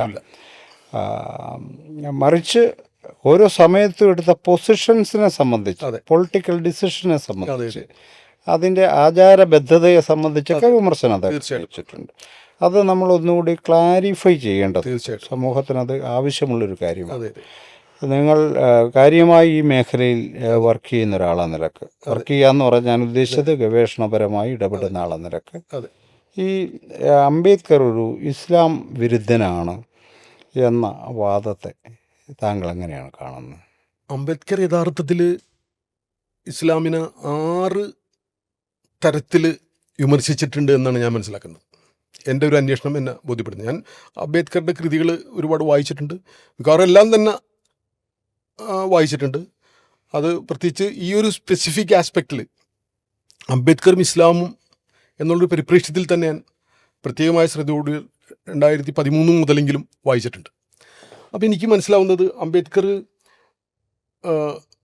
6 വിമർശനങ്ങൾ, അതിൽ 6 വിമർശനങ്ങൾ ഞാൻ ആദ്യമായിട്ടൊന്ന് ഉദ്ധരിക്കാം. ഒന്നാമത്തെ അംബേദ്കറുടെ വിമർശനം എന്ന് പറഞ്ഞാൽ മുസ്ലിങ്ങളുടെ സാഹോദര്യം മുസ്ലിം സാഹോദര്യത്തിനെ അതിവർത്തിച്ച് ഒരു മാനവിക സാഹോദര്യമായി വളരുന്നില്ല എന്നാണ് അംബേദ്കറുടെ ഒരു പ്രധാന വിമർശനം. രണ്ടാമത്തെ അംബേദ്കറുടെ വിമർശനം എന്ന് പറഞ്ഞാൽ തങ്ങൾ മാത്രം ശരി എന്നൊരു വാദം, ഒരു എക്സ്ക്ലൂസിവിസ്റ്റ് വാദം മുസ്ലിങ്ങൾക്കുണ്ട് എന്നൊരു വാദം. മൂന്നാമത് മതപരിഷ്കരണത്തോട് പുറംതിരിഞ്ഞു നിൽക്കുന്ന, അതിനെ വളരെ മോശപ്പെട്ടൊരു കാര്യമായിട്ട് കാണുന്ന ഒരു പ്രവണത, അതിന് വളരെ ധിക്കാരപൂർവ്വം അതിനെ എതിർത്തുകൊണ്ടിരിക്കുന്ന ഒരു പ്രവണത മുസ്ലിം പണ്ഡിതന്മാരുടെ ഇടയിൽ, മുസ്ലിങ്ങൾക്കിടയിൽ പൊതുവെ കാണുന്നുണ്ട്. മൂന്നാമത്തെ ഒരു വിമർശനം. മറ്റൊന്ന്, ഹിന്ദുക്കളിൽ നിലനിൽക്കുന്ന ശ്രേണീഘടന പോലെ തന്നെ കാസ്റ്റ് ലൈക്ക് ഫീച്ചേഴ്സ്, ഒരു ശ്രേണീബന്ധമായ ഘടന, അഷ്റഫി അജ്ലഫി പോലുള്ള ഘടന മുസ്ലിങ്ങൾക്കിടയിലും പടർന്നു പിടിച്ചിട്ടുള്ളത് ഹിന്ദുക്കളിൽ നിന്ന് വന്നു എന്ന അർത്ഥത്തിൽ തന്നെയാണ് അംബേദ്കർ പറയുന്നത്. പക്ഷെ അങ്ങനെ ഒരു ആരോപണം ഉന്നയിക്കുന്നത് നാലാമതായിട്ട്. അഞ്ചാമതായിട്ട് അംബേദ്കറുടെ ഒരു ആരോപണം എന്ന് പറഞ്ഞാൽ പർദ്ദ, ബുർഖ പോലുള്ള സമ്പ്രദായങ്ങളിലൂടെയും മറ്റു തരത്തിലും സ്ത്രീകളുടെ രണ്ടാന്തരം പൗരത്വം ഡിഫൈൻ ചെയ്തുകൊണ്ട് സ്ത്രീകളെ രണ്ടാന്തരക്കാരാക്കി മാറ്റിയിരിക്കുന്നു. അങ്ങനെ ഒരു പൊതുസമൂഹത്തിലെ പകുതി വിഭാഗത്തെ, പകുതി ആകാശത്തിന് അർഹരായിരിക്കേണ്ട ആളുകളെ അപരവൽക്കരിച്ചിരിക്കുന്നു, രണ്ടാം തരക്കാരാക്കിയിരിക്കുന്നു എന്നൊരു വിമർശനം. പിന്നെ അദ്ദേഹം 1921 നടന്ന മലബാർ സമരത്തെ അദ്ദേഹം ഒരു നെഗറ്റീവ് ഇതിൽ കാണുകയും അത് ഹിന്ദുക്കളെ കൂട്ടക്കുരുതി നടത്തുന്ന തരത്തിലേക്ക് അത് നീങ്ങി എന്ന തരത്തിൽ അദ്ദേഹം പറയുന്നത് പോലെ നമുക്ക് മനസ്സിലാക്കാം. അപ്പോൾ ഇങ്ങനെ 6 വിമർശനങ്ങളാണ്. ഈ 6 വിമർശനങ്ങളും ഞാൻ ഇപ്പം പരിശോധിക്കേണ്ടതുണ്ട്. 6 വിമർശനങ്ങൾ ഓരോന്നും എടുത്ത് പരിശോധിച്ചിട്ടുണ്ട്. അതിൽ ഈ 6 വിമർശനങ്ങളും ഞാൻ മനസ്സിലാക്കിയെടുത്തോളം അത് സോഷ്യോളജിക്കലി കറക്റ്റാണ് എന്നാണ് എനിക്ക് മനസ്സിലാവുന്നത്. ഈ 6 വിമർശനങ്ങളും നമ്മൾ ഇന്ന് ഫിനോമിനലായിട്ട് മുസ്ലിങ്ങൾക്കിടയിൽ കാണുന്നത് തന്നെയാണ്. ഇതിനെ ദാർശനികമായിട്ടും അതിൻ്റെ തിയോളജിക്കലായിട്ടും പരിശോധിക്കുമ്പോൾ അതങ്ങനെയല്ല എന്നും നമുക്ക് മനസ്സിലാക്കുക. അംബേദ്കറുടെ വിമർശനം അത് അങ്ങനെ തിരുത്തണം, മതപരിഷ്കരണം ഉദ്ദേശിച്ചിട്ടാണ് അംബേദ്കർ ആ വിമർശനം, ആ സെട്ടിൻമുഖമായ വിമർശനം എന്ന് നമുക്ക് പറയാൻ പറ്റില്ല. ക്രിട്ടിക്കൽ ഫ്രണ്ട് എന്നാണ് ഞാൻ അതിനെ ഒരു ക്രിട്ടിക്കൽ ഫ്രണ്ടിൽ നിന്നുള്ള വിമർശനം എന്ന തലത്തിൽ ഞാനിത് കാണുന്നത്. മുസ്ലിങ്ങളുടെ സാഹോദര്യത്തെക്കുറിച്ച് അത് മാനവിക സാഹോദര്യമായി വളരുന്നില്ല എന്ന വിമർശനം നമുക്ക് ആദ്യം എടുക്കാം. ഖുർആനിൽ പറയുന്നത് സക്കാത്തിൻ്റെയും സദക്ക, ഉലുഹിയത്ത് പോലുള്ളതിൻ്റെയൊക്കെ അവകാശികളെ കുറിച്ച് പറയുന്ന ഭാഗത്ത് അത് ഫുഖറാ മസാക്കീൻ എന്ന് പറഞ്ഞാൽ സാമ്പത്തികമായി ദുർബലരാക്കപ്പെട്ട ആളുകൾ, സാമ്പത്തികമായി പീഡിപ്പിക്കപ്പെട്ട ദരിദ്രരായിട്ടുള്ള ആളുകൾ, കടം കണ്ടു വലഞ്ഞവർ, യാത്രക്കാർ പോലുള്ള പൊതു പേരുകളാണ് പറയുന്നത്. ഇതൊക്കെ മനുഷ്യരിലുള്ള വിവിധ ആളുകളാണ്. അതല്ലാതെ ഏതെങ്കിലും ഒരു പ്രത്യേക മതക്കാർക്ക് വേണ്ടി മാത്രം സക്കാത്ത് കൊടുക്കണമെന്നോ സദക്ക കൊടുക്കണമെന്നോ ഉദുഹിയത്ത് കൊടുക്കണമെന്നോ പറയുന്നില്ല. അതുപോലെ തന്നെ സൂറത്തുൽ ബക്കറയിൽ 215 വേഴ്സിൽ പറയുന്നതും ഇതുപോലെ തന്നെ ദുർബലരാക്കപ്പെട്ട ആളുകൾക്കാണ് നിങ്ങൾ അവരുടെ ശാക്തീകരണത്തിന് വേണ്ടി നിങ്ങൾ സമ്പത്ത് ചെലവിടണമെന്ന് പറയുന്നുണ്ട്. അത് മാതാപിതാക്കൾ, അടുത്ത ബന്ധുക്കൾ, അകന്ന ബന്ധുക്കൾ, അതുപോലെ തന്നെ ദരിദ്രരായിട്ടുള്ള ആളുകൾ, പീഡിതരായ ആളുകൾക്ക് നിങ്ങൾ സമ്പത്ത് ചെലവിടണം എന്ന് പറയുന്നുണ്ട്. ഇവിടെ എന്നും തന്നെ മതത്തെ ഒരു കേവലം മതത്തിൻ്റെ ആളുകൾക്ക് മാത്രമായിട്ട് പരിമിതപ്പെടുത്തണം എന്നർത്ഥത്തിൽ ഒരു പരാമർശവും ഖുർആനിൽ ഇല്ല. അങ്ങനെ പരാമർശവും ഇല്ല. പക്ഷേ മുസ്ലിങ്ങൾ അങ്ങനെ വ്യാഖ്യാനിച്ചിട്ടുണ്ടോ എന്ന് ചോദിച്ചാൽ വ്യാഖ്യാനിച്ചിട്ടുണ്ട്. അങ്ങനെ വ്യാഖ്യാനിച്ചിട്ടുണ്ട്. പക്ഷേ ആ വ്യാഖ്യാനങ്ങളെ ചോദ്യം ചെയ്യുന്നുണ്ട്. അതാണ് മുസ്ലിങ്ങൾക്കകത്തുള്ള പരിഷ്കരണവാദികളും അതുപോലുള്ള മറ്റേ ക്രിട്ടിക്കൽ ചിന്തകരും അതിൻ്റെ അകത്ത് തന്നെയുണ്ട്. മുസ്ലിങ്ങളുടെ അകത്തുള്ള ആളുകൾ, ലിബറേഷൻ തിയോളജി ഉൾക്കൊണ്ടവരും അല്ലാത്തവരും ആയിട്ടുള്ള ആളുകൾ അതിനെ ചോദ്യം ചെയ്തിട്ടുണ്ട്. അപ്പോൾ അതിങ്ങനെ സ്വാഭാവികമായിട്ടും മതത്തിൻ്റെ അകത്ത് കിടക്കുന്ന ആഭ്യന്തര സംഘർഷങ്ങളുടെ ഭാഗമായിട്ട് തീർച്ചയായിട്ടും അത് പരിഷ്കരിക്കപ്പെടുമെന്ന് തന്നെ ഞാൻ മനസ്സിലാക്കുന്നത്. ഞാനതിന് ഉപയോഗിക്കുന്നത് ഖുർആനിൽ തന്നെ നിങ്ങൾ ഉത്തമ സമൂഹമാണ് എന്ന് പറയുന്ന ഒരു വാചകമുണ്ട്. അപ്പോൾ അതിൽ തന്നെ പറയുന്നത് ഉത്തമ സമൂഹമാണ് നിങ്ങൾ എന്ന് പറയുന്ന ഭാഗത്ത് നിങ്ങൾ ചിന്തിച്ച് അതിൽ ഖുർആൻ കുന്തും ഹൈറ ഉമ്മത്തിൻ ഉഹ്രിജത്തിൽ ഇന്നാസ് തഅ്മുറൂന ബിൽ മഅറൂഫി വതൻഹൗന അനിൽ മുൻകർ വതുഅ്മിനൂന ബില്ലാഹ്. നിങ്ങളാണ് ഉത്തമ സമൂഹം, നിങ്ങൾ നന്മ കൽപ്പിക്കുന്നു, തിന്മ വിരോധിക്കുന്നു, ദൈവത്തിൽ വിശ്വസിക്കുന്നു. അപ്പം നന്മ കൽപ്പിക്കുക എന്ന് പറഞ്ഞാൽ എന്താണ്? നന്മ കൽപ്പിക്കുക എന്ന് പറഞ്ഞാൽ മനുഷ്യർക്ക് നന്മ ചെയ്യുക എന്നുള്ളതാണ്. അതായത് നിർവികാരമായിട്ട് യാതൊരു തരത്തിലുള്ള പ്രതിഫലിച്ചില്ലാതെ സമൂഹത്തിന് സേവനം ചെയ്യുക എന്നതാണ്. അങ്ങനെ നിങ്ങൾ ചെയ്യുമ്പോൾ ആ സമൂഹത്തിൻ്റെ നന്മയെക്കുറിച്ചാണ്, ആ സമൂഹം ചെയ്യുന്ന നന്മകളെക്കുറിച്ചാണ് ഖുർആൻ സംസാരിക്കുന്നത്. മാനവീയതയിലൂന്നി തന്നെയാണ് ഖുർആനിൽ പറയുന്നത്, കുന്തും ഹൈറ ഉമ്മത്തിൻ. അപ്പോൾ ജനങ്ങൾക്ക് നന്മ ചെയ്യുന്ന സമൂഹമായി നിങ്ങൾ മാറണമെന്ന് പറയുമ്പോൾ ഒരിക്കലും അതിൽ ഏതെങ്കിലും വിഭാഗീയതയുടെ ഒരു പ്രസക്തിയും ഒരു പ്രശ്നവും അവിടെ ഉദിക്കുന്നില്ല. ഇനി മനുഷ്യനെക്കുറിച്ച് ഖുർആൻ പറയുന്നത് വലക്കത് കറംനാ ബനി ആദം എന്നാണ്. ആദമിൻ്റെ സന്തതികളെ നാം ആദരിച്ചിരിക്കുന്നു. ആദമിൻ്റെ സന്തതികൾ ഞാൻ മനുഷ്യരാജ്യം മുഴുവനാണ് ആദരിച്ചിരിക്കുന്നത്. മനുഷ്യൻ്റെ മുഴുവൻ ഡിഗ്നിറ്റി, മനുഷ്യൻ്റെ ഡിഗ്നിറ്റിയെ ചോദ്യം ചെയ്യുന്ന എന്തും അക്രമമാണ്, തെറ്റാണ്. ഒരർത്ഥത്തിൽ മതത്തിൻ്റെ പേരിലായാലും അല്ലാത്തിൻ്റെ പേരിലായാലും ന്യായീകരിക്കാൻ നമുക്ക് പറ്റില്ല. അപ്പോൾ യഥാർത്ഥത്തിൽ മനുഷ്യൻ്റെ ഡിഗ്നിറ്റി അംഗീകരിച്ചുകൊണ്ട് പ്രവർത്തിച്ചാൽ അതുപോലെ മനുഷ്യൻ്റെ സാഹോദര്യത്തെക്കുറിച്ച് ആണ് ഖുർആൻ സംസാരിക്കുന്നത്. മനുഷ്യരെ നിങ്ങളെ നാം ഒരാണിൽ നിന്നും പെണ്ണിൽ നിന്നും സൃഷ്ടിച്ചിരിക്കുന്നു. നിങ്ങൾ വിവിധ ഗോത്രങ്ങളും വർഗ്ഗങ്ങളുമായി തിരിച്ചിരിക്കുന്നത് പരസ്പരം തിരിച്ചറിയാനാണ്, ഗാഢമായി തിരിച്ചറിയാനാണ്. വ്യത്യസ്ത ഐഡൻറ്റിറ്റികൾ, ഈ ഐഡൻറ്റിറ്റികളുടെ പേരിൽ നിങ്ങൾ പരസ്പരം മേന്മ നടിക്കേണ്ടവരല്ല, മറിച്ച് സഹകരിച്ച് സൗഹാർദ്ദതയോടുകൂടി പുലരേണ്ടവരാണെന്നാണ് പറയുന്നത്. ഈ മാനവികതയിൽ ഊന്നി തന്നെയാണ് ഖുർആൻ സംസാരിക്കുന്നത്. പക്ഷേ അതിന് വ്യത്യസ്തമായിട്ട് സ്വാഭാവികമായിട്ടും പല താല്പര്യങ്ങളും നമുക്ക് പിന്നീട് അതിനെ വിശദമായിട്ട് പാട്രിയാർക്കി, ക്യാപിറ്റലിസം ഒക്കെ വഹിച്ച പങ്കിനെക്കുറിച്ച് നമുക്ക് വിശദമായിട്ട് പറയേണ്ടി വരും. അപ്പോൾ ഇതെല്ലാം സ്വാഭാവികമായിട്ടും ഇങ്ങനെ പൗരോഹിത്യ ഇടപെടലുകൾ വഴി വ്യാഖ്യാനിക്കപ്പെട്ടിട്ടുണ്ട് ഇല്ല എന്ന് നമുക്ക് പറയാൻ കഴിയില്ല. അതൊരു വിമർശനം, ഒരു ക്രിട്ടിക്കൽ ഫ്രണ്ട് എന്ന നിലയ്ക്ക് അത്തരൊരു വിമർശനം അംബേദ്കർ പോലുള്ളൊരു ബുദ്ധിജീവി, ഒരു രാഷ്ട്രീയ ചിന്തകൻ, അല്ലെങ്കിൽ ഒരു മനുഷ്യസ്നേഹിയായൊരു മനുഷ്യൻ ഉയർത്തേണ്ടതുണ്ടായിരുന്നു. അത് അദ്ദേഹം ചെയ്തു എന്നേ നമ്മൾ മനസ്സിലാക്കേണ്ടതുള്ളൂ. അതൊരു മുസ്ലിങ്ങൾ വായിച്ചിട്ടും ഒന്നും മുസ്ലിങ്ങൾക്കൊന്നും തോന്നേണ്ടതില്ല. ഒരു യഥാർത്ഥ ഒരു മുസ്ലിമിന് അത് ആവേശം നൽകുകയുള്ളൂ. യഥാർത്ഥത്തിൽ നമ്മൾക്ക് പറ്റിയ നമ്മൾ അതിനെ വർദ്ധിച്ചുകൊണ്ട് അംബേദ്കറുടെ ചിന്തകൾ ഖുർആാനിയം തന്നെയാണല്ലേ എന്നാണ് അവൻ ചിന്തിക്കാൻ അവന് കഴിയുള്ളൂ ആ അർത്ഥത്തിൽ. ഇനി തങ്ങൾ മാത്രം ശരിയെന്ന എക്സ്ക്ലൂസീവിസ്റ്റ് വാദം ഉണ്ടോ എന്ന് ചോദിച്ചാൽ അതുണ്ട്. അത് ചില വേഴ്സുകൾ അങ്ങനെ ദുർവ്യാഖ്യാനം ചെയ്തുകൊണ്ട് അവർ ഒപ്പിച്ചിട്ടുണ്ട്, അത് ശരിയാണ്. പക്ഷെ ഖുർആനിൽ ഉടനീളം ഉള്ള പരാമർശങ്ങൾ നമ്മൾ പരിശോധിക്കുകയാണെങ്കിൽ ഖുർആൻ പറയുന്നത് നിങ്ങളിൽ ഓരോ വിഭാഗത്തിനും നാം ഓരോ നിയമവ്യവസ്ഥയും കർമ്മരീതിയും നിശ്ചയിച്ചു തന്നിട്ടുണ്ട്. ദൈവം ഇച്ഛിച്ചിരുന്നെങ്കിൽ നിങ്ങൾ ഒന്നാകെ ഒരൊറ്റ സമുദായമാക്കുമായിരുന്നു. അങ്ങനെ ചെയ്യാത്തത് നിങ്ങൾക്ക് അവൻ നൽകിയതിൽ നിങ്ങളെ പരീക്ഷിക്കാനാണ്. അതിനാൽ മഹത് കൃത്യങ്ങളിൽ മത്സരിച്ച് മുന്നേറുക. നന്മ ചെയ്യാൻ വേണ്ടി നിങ്ങൾ പരസ്പരം മത്സരിച്ച് മുന്നേറുക. നിങ്ങളുടെയൊക്കെ മടക്കം ദൈവത്തിങ്കിലേക്കാണ്. നിങ്ങൾ ഭിന്നിച്ചുകൊണ്ടിരിക്കുന്ന കാര്യങ്ങളൊക്കെയും നിങ്ങളുടെയൊക്കെ നിജസ്ഥിതി അപ്പോഴും നിങ്ങൾ അറിയിക്കുന്നത്. അത് നിങ്ങൾക്ക് തീരുമാനിക്കാൻ പോലും പറ്റാത്ത കാര്യങ്ങൾ നിങ്ങളിങ്ങനെ തർക്കിക്കേണ്ടതില്ല. നിങ്ങൾക്ക് ശരിയെന്ന് 100% ബോധ്യപ്പെട്ട നീതിക്കും മനുഷ്യ സാഹോദര്യത്തിനും സമത്വത്തിനൊക്കെ ഉതകുന്ന നിങ്ങൾ ബോധ്യപ്പെട്ട നല്ല കാര്യങ്ങളും ചെയ്ത് നിങ്ങൾ നന്മയിൽ മത്സരിക്കുക എന്നാണ് ഖുർആൻ്റെ ആഹ്വാനം. അപ്പം അത് തങ്ങൾ മാത്രം ശരിയെന്നും അത് ഖുർആനിലില്ല. ഖുർആനിൽ വേറൊരു വേഴ്സ് പറയുന്നത് ഓരോരുത്തർക്കും ഓരോ ദിശയുണ്ട്, അവർ അതിൻ്റെ നേരെ തിരിയുന്നു. അതിനാൽ നിങ്ങൾ നന്മയിലേക്ക് മത്സരിച്ച് മുന്നേറുക. നിങ്ങൾ എവിടെയായിരുന്നാലും ദൈവം നിങ്ങളെല്ലാം ഒന്നിച്ചു കൊണ്ടുവരും. ഖുർആനിൽ 2:148 പറയുന്നു. മറ്റൊരു വേഴ്സ് ഇങ്ങനെയാണ്: കാര്യം നടക്കുന്നത് നിങ്ങളുടെ വ്യാമോഹങ്ങൾക്കനുസരിച്ചല്ല, വേദക്കാരുടെ വ്യാമോഹങ്ങൾക്കൊത്തുമല്ല.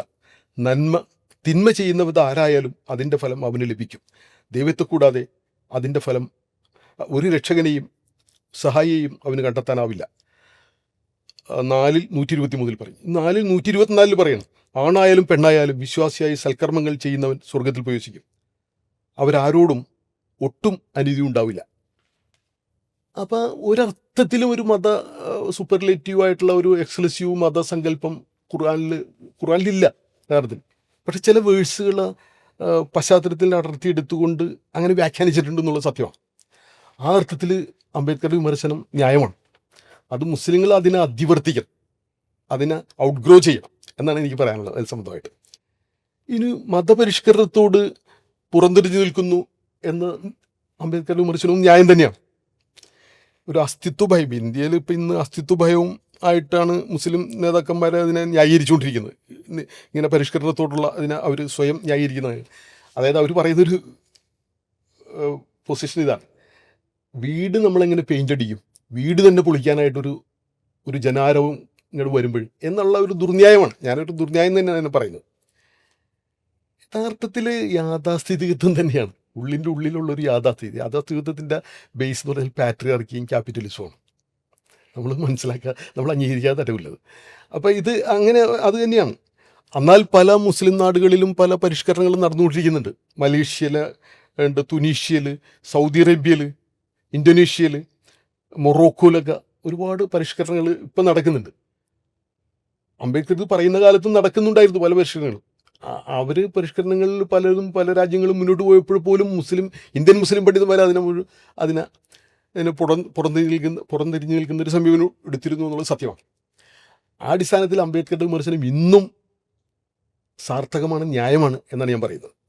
അത് ഉൾക്കൊണ്ടുകൊണ്ട് നമ്മൾ പരിഷ്കരണത്തിന് വിധേയമാവുക എന്നുവെച്ചാൽ മതത്തിൻ്റെ അന്തസ്സത്ത് ഉൾക്കൊണ്ട് അതിൻ്റെ മക്കാസിദ് ശരിയ എന്നാണ് പറയുന്നത്. അതിൻ്റെ സ്പിരിറ്റ് ഉൾക്കൊണ്ടുകൊണ്ട് മതത്തിൻ്റെ കാമ്പും കാതിലും എന്ന് പറഞ്ഞാൽ നീതിയാണ്, സമത്വമാണ്, സാഹോദര്യമാണ്, മനുഷ്യൻ്റെ അന്തസ്സാണ്. ഇതിനെ ഉൾക്കൊണ്ടുകൊണ്ട് മതത്തിലെ പരിഷ്കരണങ്ങൾ നടക്കേണ്ടതുണ്ട്. ഖുർആൻ നിരന്തരമായി ആഹ്വാനം ചെയ്യുന്ന ഒന്നാണ്. അല്ലാതെ അത് മതത്തിൻ്റെ ഒരു എതിരാളി പറയുന്നതല്ലത്. അത്തരം ഒരു ആഹ്വാനം നൽകുന്ന അംബേദ്കർ യഥാർത്ഥത്തിൽ ഒരു ക്രിട്ടിക്കൽ ഫ്രണ്ട് തന്നെയാണ്. എൻ്റെ അഭിപ്രായത്തിൽ അത് തന്നെയാണ്. അതുപോലെ തന്നെ ശ്രീണീകൃതമായ ഘടന മുസ്ലിങ്ങൾക്കിടയിൽ ഉണ്ട് എന്നുള്ളത് ഒരു സത്യമാണ്. ഉത്തരേന്ത്യയിൽ മുസ്ലിങ്ങൾക്കിടയിൽ നമുക്കത് വളരെ കൃത്യമായിട്ട് കാണാൻ കഴിയും. അഷ്റഫികൾ, അജ്ലഫികളുണ്ട്. അതുപോലെ തന്നെ അതിലെ വ്യത്യസ്തമായ വിഭാഗങ്ങൾ, ഏതാണ്ട് ജാതിക്ക് സമാനമായ ചില ക്യാരക്ടേഴ്സ് ഹിന്ദുക്കൾക്കിടയിൽ ഉള്ള അത്രയും എൻട്രഞ്ച്ഡ് ആണ് എന്ന് ഞാൻ പറയുന്നില്ല. പക്ഷേ ഏതാണ്ട് സമാനമായ ശ്രേണീഘടന മുസ്ലിങ്ങൾക്കിടയിൽ സോഷ്യോളജിക്കലായിട്ട് വികസിച്ച് വന്നിട്ടുണ്ട്. അത് സൗത്ത് ഏഷ്യയിൽ മുഴുവൻ കാണുന്നുണ്ട് എന്നാണ് പറയുന്നത്. അംബേദ്കർ തന്നെ അങ്ങനെ തന്നെ പറയുന്നത്. അത് വളരെ ന്യായമാണ്. അതിനെക്കുറിച്ചുള്ള പഠനങ്ങൾ ഈ അടുത്ത കാലത്ത് വരെ പുറത്തു വന്നിട്ടുണ്ട്. അപ്പം അത് മുസ്ലിങ്ങൾ സ്വയം പരിഷ്കരിക്കേണ്ടതുണ്ട്. അത് യഥാർത്ഥത്തിൽ ഇസ്ലാമികമായി ചിന്തിക്കുന്ന മനുഷ്യർ അതിനെ ഒരു വളരെ ക്രിട്ടിക്കലായ ഒരു ഫ്രണ്ടിൻ്റെ ഒരു ഉപദേശമായിട്ടും നിർദ്ദേശമായിട്ടും അത് ഉൾക്കൊണ്ടിട്ടുള്ളൂ. അങ്ങനെ തന്നെയാണ് അവർ മനസ്സിലാക്കുന്നത്. മുസ്ലിം ബുദ്ധിജീവികളൊക്കെ ആ അർത്ഥത്തിൽ ഈ വിമർശനങ്ങളെല്ലാം കണ്ടിരിക്കുന്നത്. അതുപോലെ സ്ത്രീകളുടെ പർദ്ദ പോലുള്ള ഇതുകൾ, അതുപോലെ തന്നെ മുഖം, നിക്കാബ് പോലുള്ള ഇത് അവരെ വളരെ അവരുടെ സോഷ്യൽ എൻട്രൻസിനെ തടയുന്ന രൂപത്തിലുള്ള പ്രവണതകൾ ഉണ്ട് എന്നുള്ള മുഖ്യധാര മതവ്യാഖ്യാനം അത് തന്നെയാണ്, സംശയമില്ല കാര്യത്തിൽ. മുഖ്യധാര മതവ്യാഖ്യാനത്തെ അത് ഇസ്ലാമിൻ്റെ പ്രശ്നം മാത്രമായിട്ട് നമുക്ക് കാണേണ്ടതില്ല. എല്ലാ മതങ്ങളുടെയും മുഖ്യധാര നിയന്ത്രിക്കുന്നത് പുരുഷാധിപത്യ വ്യാഖ്യാനങ്ങളാണ്. അപ്പം അതിനെ നമ്മൾ എല്ലാ മതങ്ങളും അത് സ്ത്രീ പുരുഷ തുല്യതയിൽ ഊന്നിക്കൊണ്ടുള്ള, അല്ലെങ്കിൽ സ്ത്രീ പുരുഷൻ്റെയും സ്ത്രീയുടെയും ഡിഗ്നിറ്റി ഉൾക്കൊണ്ടുകൊണ്ടുള്ള, അവരുടെ സത്താപരമായ പ്രത്യേകതകൾ മാനിച്ചുകൊണ്ട് തന്നെയുള്ള ഒരു ഡിഗ്നിഫൈഡ് ആയിട്ടുള്ള ലൈഫ് പുരുഷനും സ്ത്രീക്കും കൊടുക്കുക.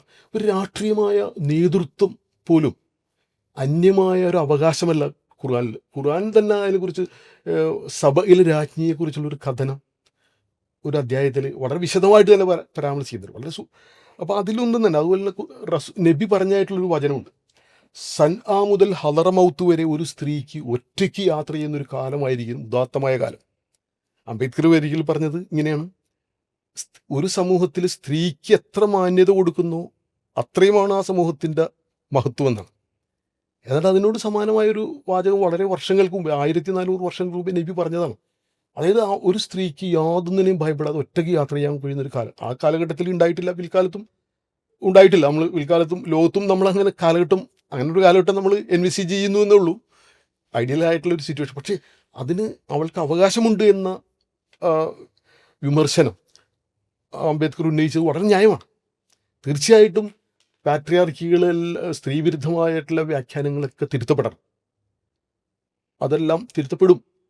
പുതിയ തലമുറ അല്ലെങ്കിൽ തിരുത്തിക്കുകയോ നമുക്കത് നിർത്തി. അപ്പോൾ അതുകൊണ്ട് തന്നെ അംബേദ്കർ അന്ന് ഉന്നയിച്ച വിമർശനങ്ങൾ ന്യായമാണ്.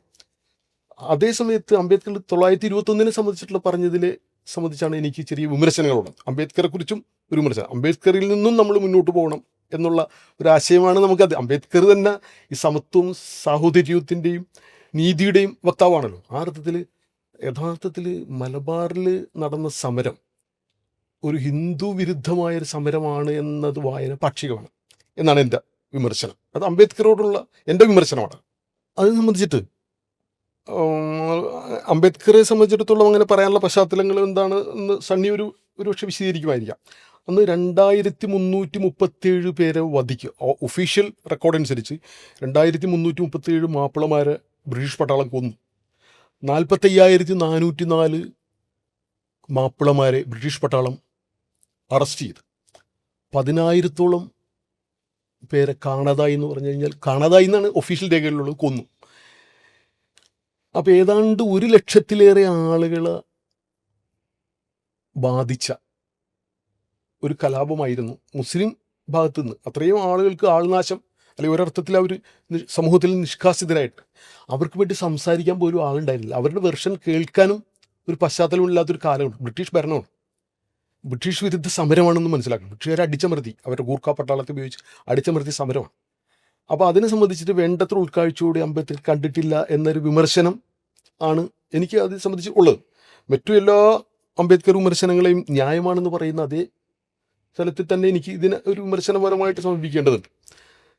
എന്നാലേ അതൊരു ന്യായമാവുള്ളൂ. അംബേദ്കർ റൈറ്റ് ദർശനം പോലും എന്നോട് ആവശ്യപ്പെടുന്നത് ഇങ്ങനെ ഒരു വിമർശനം നടത്തേണ്ടതുണ്ട് എന്നാണ്. ഇപ്പോൾ ഈ വിശദീകരിച്ചതിന് പ്രകാരം പൊതുവിൽ ഉന്നയിക്കപ്പെട്ട അംബേദ്കർ ഒരു ഇസ്ലാം വിരുദ്ധനാണ് എന്ന് പറയുന്നവർ ഉന്നയിക്കുന്ന കാര്യങ്ങൾക്ക് ഒരു വിശദീകരണം നൽകിയിട്ടുണ്ട്. അതെ. ആദ്യത്തെ ഈ 5 ആരോപണങ്ങളെ സംബന്ധിച്ച് അതിന് ഖുറാനിക് ബേസ് ഇല്ല. അതെ. പക്ഷേ അതിവിടെ ഉണ്ട്. അതെ. അപ്പോൾ അതിൻ്റെ ഒരു റിഫർമേറ്റീവ് സാധ്യത ആണ് പിന്നെ നമ്മുടെ മുന്നിലുള്ളത്. അതെ. ഡോക്ടർ BR അംബേദ്കർ മനുഷ്യനെയും സമൂഹത്തെയും കാണുന്നത് പരിഷ്കരണ സാധ്യമായ ജന്തു സ്ഥാപനം എന്ന നിലക്കാണ്. അതെ. മനുഷ്യനെ അങ്ങനെ അദ്ദേഹം കാണുന്നത്, പരിഷ്കരണ സാധ്യതയുള്ള ജന്തു എന്ന അതെ. നിലക്കാണ്. അതെ. അതുകൊണ്ട് തന്നെ റിഫർമേഷൻ അദ്ദേഹം വളരെ വലിയ പ്രാധാന്യം കൊടുത്തിട്ടുണ്ട്. തീർച്ചയായും. സോഷ്യൽ റിഫർമേഷൻ്റെ എലമെൻ്റ് ഇല്ലാത്ത പൊളിറ്റിക്സിൽ ഒരർത്ഥവും ഇല്ലെന്ന് തന്നെ അംബേദ്കർ പറയുന്നുണ്ട്. അപ്പോൾ ആ നിലക്ക് ഈ ഇന്നത്തെ ഇന്ത്യൻ സിറ്റുവേഷനകത്ത് ഇന്ത്യയിലെ മുസ്ലിം വിഭാഗത്തിനിടയിൽ ഈ നിലക്കുള്ള റിഫർമേറ്റീവായിട്ടുള്ള എന്തെങ്കിലും ഇനിഷ്യേറ്റീവ് അങ്ങനെ വല്ല സാധ്യതയും ഉണ്ടോ എന്ന കാര്യം നമ്മൾ അന്വേഷിക്കേണ്ടതല്ലേ. അതൊരു കാര്യം. രണ്ടാമത്തെ, അപ്പോൾ ഈ പറയുന്ന വിദേശ രാജ്യങ്ങളിൽ പല സ്ഥലത്തും നടക്കുന്നുണ്ട്. അംബേദ്കർ പറയുന്ന ഒരു കാര്യം, ഇവരെപ്പോഴൊരു ത്രട്ടണിങ്ങിൻ്റെ അവസ്ഥയിൽ നിൽക്കുന്നത് കൊണ്ട് ആഭ്യന്തര പ്രശ്നങ്ങൾ ചർച്ച ചെയ്യാൻ അവർ വിസമ്മതിക്കുന്നു. കാരണം എപ്പോഴും ഒരു ആക്രമണം ഉണ്ടാകും. നേരത്തെ പറഞ്ഞ ആ മെറ്റഫർ പോലെ തന്നെയാണ്. അതെ വീട് ആക്രമിക്കപ്പെടാൻ പോകുമ്പോൾ വീട് പെയിൻ്റ് അടിക്കാൻ പറ്റുമെന്ന് ചോദിക്കുന്ന പോലെ അങ്ങനെ ഒരു ഭീഷണി ഉണ്ട്. ഉണ്ട്. അത് ശരി തന്നെ. അപ്പോഴും റിഫർമേഷൻ എന്നത് നമുക്ക് ഒഴിവാക്കാൻ പറ്റില്ല. കഴിയില്ല. കാരണം മനുഷ്യവികാസത്തിൻ്റെ അതെ അതെ ഒരു മുന്നുപാധിയാണ് സാമൂഹിക നവീകരണം എന്ന് പറയുന്നത്. തീർച്ചയായും തീർച്ചയായും അത് ഒരു പ്രധാന ആവശ്യമായി നമ്മുടെ മുന്നിലുണ്ട് എന്ന് കണക്കാക്കാം.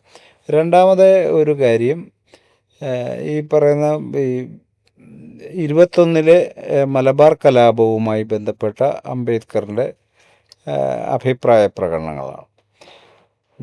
പലപ്പോഴും ഇത് കോട്ട് ചെയ്യുന്നവർ, ഇതിപ്പോൾ അഷ്റഫ് അത് കുറച്ചുകൂടി വ്യക്തമായി സംസാരിച്ചു എന്താണ് അതിൻ്റെ ഒരു തകരാറെന്ന്, അല്ലെങ്കിൽ അത്തരം വ്യാഖ്യാനം ഉണ്ടാക്കുന്ന പ്രശ്നം എന്തെന്നുള്ള കാര്യം പറയുക. സാധാരണ നിലക്ക് ഇമ്പീരിയൽ ഗവൺമെൻറ്റിൻ്റെ റിപ്പോർട്ടുകളെയാണ് അദ്ദേഹം അന്ന് ഡിപ്പെൻഡ് ചെയ്യുന്നത്.